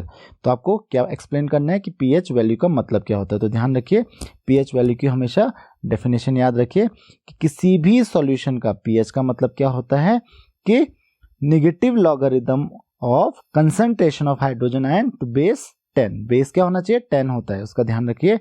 और जो कंसंट्रेशन होता है, कंसंट्रेशन का मतलब कितने मोल आयंस प्रेजेंट हैं पर लीटर ऑफ सॉल्यूशन, तो इसका आप ध्यान रखेंगे। तो कंसंट्रेशन मतलब कितने आयंस प्रोड्यूस होते हैं, कितने आयंस प्रेजेंट होते हैं पर लीटर ऑफ सॉल्यूशन में, जनरली ये मोलर कंसंट्रेशन होता है। तो कितने मोल्स इस आयंस होते हैं H+ के किसी भी सॉल्यूशन में, ये होता है उसका pH, इसका आप ध्यान रखेंगे। तो यहाँ पे आप देख सकते हो pH इक्वल टू क्या होता है, लॉग बेस 10 आप देख सकते हो यहाँ पे, और साथ में क्या है, कंसंट्रेशन ऑफ H+ आयन। जब हम इस स्क्वायर ब्रैकेट में H+ आयन को लिखते हैं तो इसका मतलब होता है कंसंट्रेशन ऑफ H+ आयन, मतलब कितना मोल है 1 लीटर में। तो इस तरीके से आप pH को रिप्रेजेंट करते हो। आपको ये बताना है कि जो ये सॉल्यूशन है, एक का pH 7 है तो ये कैसा होगा, ध्यान रखिए, ये होगा आपके पास न्यूट्रल। दूसरे का pH 10 है, pH अगर आपको पता है 7 से ज्यादा हो जाता है तो ये होता है एल्कलाइन, और अगर 7 से कम होता है तो ये होता है एसिडिक। तो इसका आप ध्यान रखेंगे। नेक्स्ट क्वेश्चन आता है, what is the purpose of pH scale. भाई pH स्केल हम यूज करते क्यों हैं, तो यही आपको पूछा जा रहा है कि पर्पज है क्या इसका, और फिर पूछा जा रहा है pH ऑफ प्योर वाटर क्या है। तो सबसे पहले हम बात करते हैं पर्पज की कि pH का पर्पज क्या है, pH स्केल का पर्पज क्या है। तो pH स्केल जनरली हम यूज करते हैं किसी भी सब्सटेंस की एसिडिटी और एल्कलाइनिटी मेजर करने के लिए कि कितना ज्यादा एसिडिक है या कितना एल्कलाइन है। जितना ज्यादा इसका pH होगा उतना ज्यादा एल्कलाइन होगा, pH जितना कम होगा यानी कि उतना ज्यादा क्या होगा, एसिडिक होगा। तो यही पता चलता है हमको pH स्केल से। और आपको पता है प्योर वाटर जो होता है वो न्यूट्रल होता है, तो इसका जो pH होता है वो कितना होता है, प्योर वाटर का 7 होता है। नेक्स्ट क्वेश्चन है, a solution has a pH of 7 explain how you would increase its pH and decrease its pH. तो कैसे आप पीएच इंक्रीज करते हो, तो आपको मैंने बताया था 7 अगर पीएच है इसका मतलब सॉल्यूशन क्या है, न्यूट्रल है। अगर आपको पीएच इंक्रीज करना है यानी कि आपको उसको क्या बनाना है, बेसिक बनाना है, तो बेसिक या एल्कलाइन बनाने के लिए हमको क्या यूज करना पड़ता है, एक बेस ऐड करना पड़ेगा सॉल्यूशन में। और अगर आपको डिक्रीज करना है तो आपको उसको एसिडिक बनाना पड़ेगा, उसके लिए क्या करना पड़ेगा, एक एसिड यूज करना पड़ेगा। तो इसका आप ध्यान रखेंगे। नेक्स्ट क्वेश्चन है आपके पास, if a solution changes the colour of litmus red to blue what can you say about its pH. तो पहली बात आपको पूछी जा रही है कि अगर ये क्या करता है, रेड टू ब्लू लिटमस का कलर कर देता है। और दूसरा आपको पूछा जा रहा है what can you say about the pH of a solution that liberates carbon dioxide from the solution. तो पहले फर्स्ट क्वेश्चन की बात करते हैं कि ये क्या करता है, रेड को ब्लू कर देता है। तो आपको पता है कोई सॉल्यूशन जो है वो लिटमस को रेड से ब्लू कर देता है, तो इसका मतलब वो कैसा सॉल्यूशन है, वही पूछा जा रहा है। वो सॉल्यूशन है एक बेसिक सॉल्यूशन, बेसिक आप कह सकते हो, या फिर एल्कलाइन सॉल्यूशन वो होगा। तो फर्स्ट पार्ट का तो आपको आंसर मिल गया कि वो एल्कलाइन सॉल्यूशन होगा। अब इसमें सेकंड पार्ट है, what can you say about the pH of a solution that liberates carbon dioxide from the solution. तो इस क्वेश्चन को करेक्ट कर लीजिए, ये होगा liberates carbon dioxide from sodium carbonate. यहाँ पे होगा सोडियम कार्बोनेट या सोडियम बाइकार्बोनेट भी क्वेश्चन में हो सकता है, अदरवाइज क्वेश्चन कोई सेंस नहीं बना रहा है। तो that is sodium carbonate, solution की जगह यहाँ पे होगा Na2CO3, तो सोडियम कार्बोनेट यहाँ पे होगा। तो सोडियम कार्बोनेट से कार्बन डाइऑक्साइड रिलीज करता है। तो आपको पता है सोडियम कार्बोनेट से अगर कार्बन डाइऑक्साइड रिमूव हो रहा है इसका मतलब वो क्या है, एक एसिड है। तो इसका मतलब उसका पीएच क्या होना चाहिए, बिलो 7। तो सेकंड पार्ट में इसका पीएच क्या होना चाहिए, बिलो 7। तो इसका आपको ध्यान रखना है कि वो एक एसिड होगा तो इसका पीएच 7 से कम होगा, तभी वो क्या करता है, सोडियम कार्बोनेट से कार्बन डाइऑक्साइड को रिमूव करता है, लिबरेट करता है। नेक्स्ट क्वेश्चन आपके पास, the pH value is utilised in medicine and agriculture, explain. तो आपको पता है मेडिसिन और एग्रीकल्चर में काफी ज्यादा यूज होता है इसका पीएच वैल्यू का। कैसे, जैसे मेडिसिन में जैसे यूरिन हो गया, ब्लड हो गया, जो ब्लड सैंपल यूरिन सैंपल लिए जाते हैं तो उनके पीएच से कि अगर पीएच ज़्यादा है या कम है, उससे हम वेरियस डिजीजेस को डायग्नोस कर सकते हैं, पता कर सकते हैं कि कौन सी डिजीज है या फिर नहीं है। देन एग्रीकल्चर में आपको पता है सॉइल का पीएच हमें चेक करना पड़ता है। तो सॉइल के पीएच में आपको पता है कुछ क्रॉप्स जो होते हैं जैसे फ्रूट्स होते हैं, सिट्रस फ्रूट्स जो होते हैं, तो उनको क्या चाहिए होता है, उनको थोड़ा सा एल्कलाइन सॉइल चाहिए होता है जिसका पीएच 7 से थोड़ा ज़्यादा है। उसी तरीके से कुछ क्रॉप्स होती हैं जैसे राइस हो गई, राइस को थोड़ा सा एसिडिक सॉइल चाहिए होती है तो उसके लिए पीएच 7 से कम होना चाहिए। उसी तरीके से शुगर केन है तो शुगर केन को एक न्यूट्रल सॉइल की जरूरत होती है। तो आई होप कि आपको ये चीज़ समझ में आ गई होगी कि पीएच की क्या वैल्यू होती है, क्या इंपॉर्टेंस होती है मेडिसिन और एग्रीकल्चर में। नेक्स्ट क्वेश्चन आता है आपके पास, how many types of salts can be prepared from orthophosphoric acid, is there any difference in salts formed by the acid. तो इसका आप ध्यान रखेंगे। अब क्वेश्चन ये आता है कि ऑर्थोफॉस्फोरिक एसिड क्या होता है, क्या आपने इसका नाम सुना है कभी? हाँ बिल्कुल सुना है, ये बहुत कॉमन एसिड है। बेसिकली फॉस्फोरिक एसिड जो होता है उसी को हम ऑर्थोफॉस्फोरिक एसिड भी कहते हैं। तो ऑर्थोफॉस्फोरिक एसिड कभी आ गया तो कंफ्यूज मत होइए, that is basically phosphoric acid. तो ये यही पूछ रहा है कितने टाइप के ये सॉल्ट बनाता है। तो बेसिकली ये 3 तरीके के सॉल्ट्स बनाता है और उन 3 तरीकों में से ध्यान रखिए 2 सॉल्ट्स जो होते हैं वो एसिड सॉल्ट्स होते हैं और एक जो होता है वो नॉर्मल सॉल्ट होता है। अब क्वेश्चन ये है कि ये 3 तरीके के सॉल्ट्स कैसे बनाता है। तो आपको पता है ये क्या है, एक ट्राई बेसिक एसिड है। तो ट्राई बेसिक एसिड है तो क्या करेगा, ये 3 स्टेप्स में सॉल्ट्स बनाएगा। तो कैसे, मान लेते हैं सबसे पहले क्या करेगा, किसी बेस के साथ इसने रिएक्ट किया तो पहले उसका एक हाइड्रोजन रिप्लेस होगा। तो एक हाइड्रोजन रिप्लेस होगा तो जैसे NaOH के साथ ट्रीट किया तो ये क्या फॉर्म करेगा, मोनोसोडियम हाइड्रोजन फॉस्फेट, या आप कह सकते हो सोडियम डाई हाइड्रोजन फॉस्फेट, क्योंकि यहाँ पे क्या है 2 हाइड्रोजन है और साथ में वाटर फॉर्म करेगा। तो यहाँ पे आप देख सकते हो, तो यहाँ पे इसने फॉर्म किया सोडियम डाई हाइड्रोजन फॉस्फेट। तो ये क्या है, एक एसिड सॉल्ट है, यहाँ पे इसने एक एसिड सॉल्ट फॉर्म किया है। दूसरा है आपके पास कि जो सोडियम हाइड्रोक्साइड होता है, अगेन किसके साथ, सोडियम डाइहाइड्रोजन फॉस्फेट के साथ रिएक्ट करेगा और एक और हाइड्रोजन को रिप्लेस करेगा। आप देख सकते हो यहाँ पे इसने एक और हाइड्रोजन रिप्लेस कर दिया, तो ये बन गया, अब एक हाइड्रोजन को रिप्लेस करके आ गया सोडियम, तो ये फॉर्म करेगा डाई सोडियम हाइड्रोजन फॉस्फेट। ये भी क्या है, एक एसिड सॉल्ट ही है, तो ये भी क्या होगा, एक एसिड सॉल्ट ही होगा और साथ में वाटर फॉर्म हुआ है। और क्योंकि अभी एक रिप्लेसेबल हाइड्रोजन इसमें और है, तो ये फिर से किसके साथ रिएक्ट करेगा, फिर से ये रिएक्ट करेगा सोडियम हाइड्रोजन फॉस्फेट के साथ और फॉर्म करेगा सोडियम फॉस्फेट, जो कि क्या है, अब जाके एक नॉर्मल सॉल्ट इसने फॉर्म किया है। तो ये क्या है, एक नॉर्मल सॉल्ट है, ध्यान रखिए। तो इस तरीके से दो क्या है, एसिड सॉल्ट और एक नॉर्मल सॉल्ट फॉर्म होता है। तो इसका ध्यान रखिए कि अगर ये सॉल्यूशंस बनाएंगे तो ये क्या होंगे, थोड़ा एसिडिक होते हैं, और ये क्या, एक नॉर्मल सॉल्ट होता है। तो इसका आप ध्यान रखेंगे, क्योंकि ये जो बाकी के जो दो एसिड सॉल्ट्स हैं ये क्या करते हैं, अभी H+ आयन और लूज कर सकते हैं, तो इसका मतलब ये थोड़ा सा एसिडिक होंगे। नेक्स्ट क्वेश्चन आपके पास आता है, making use only of substances chosen from those given below.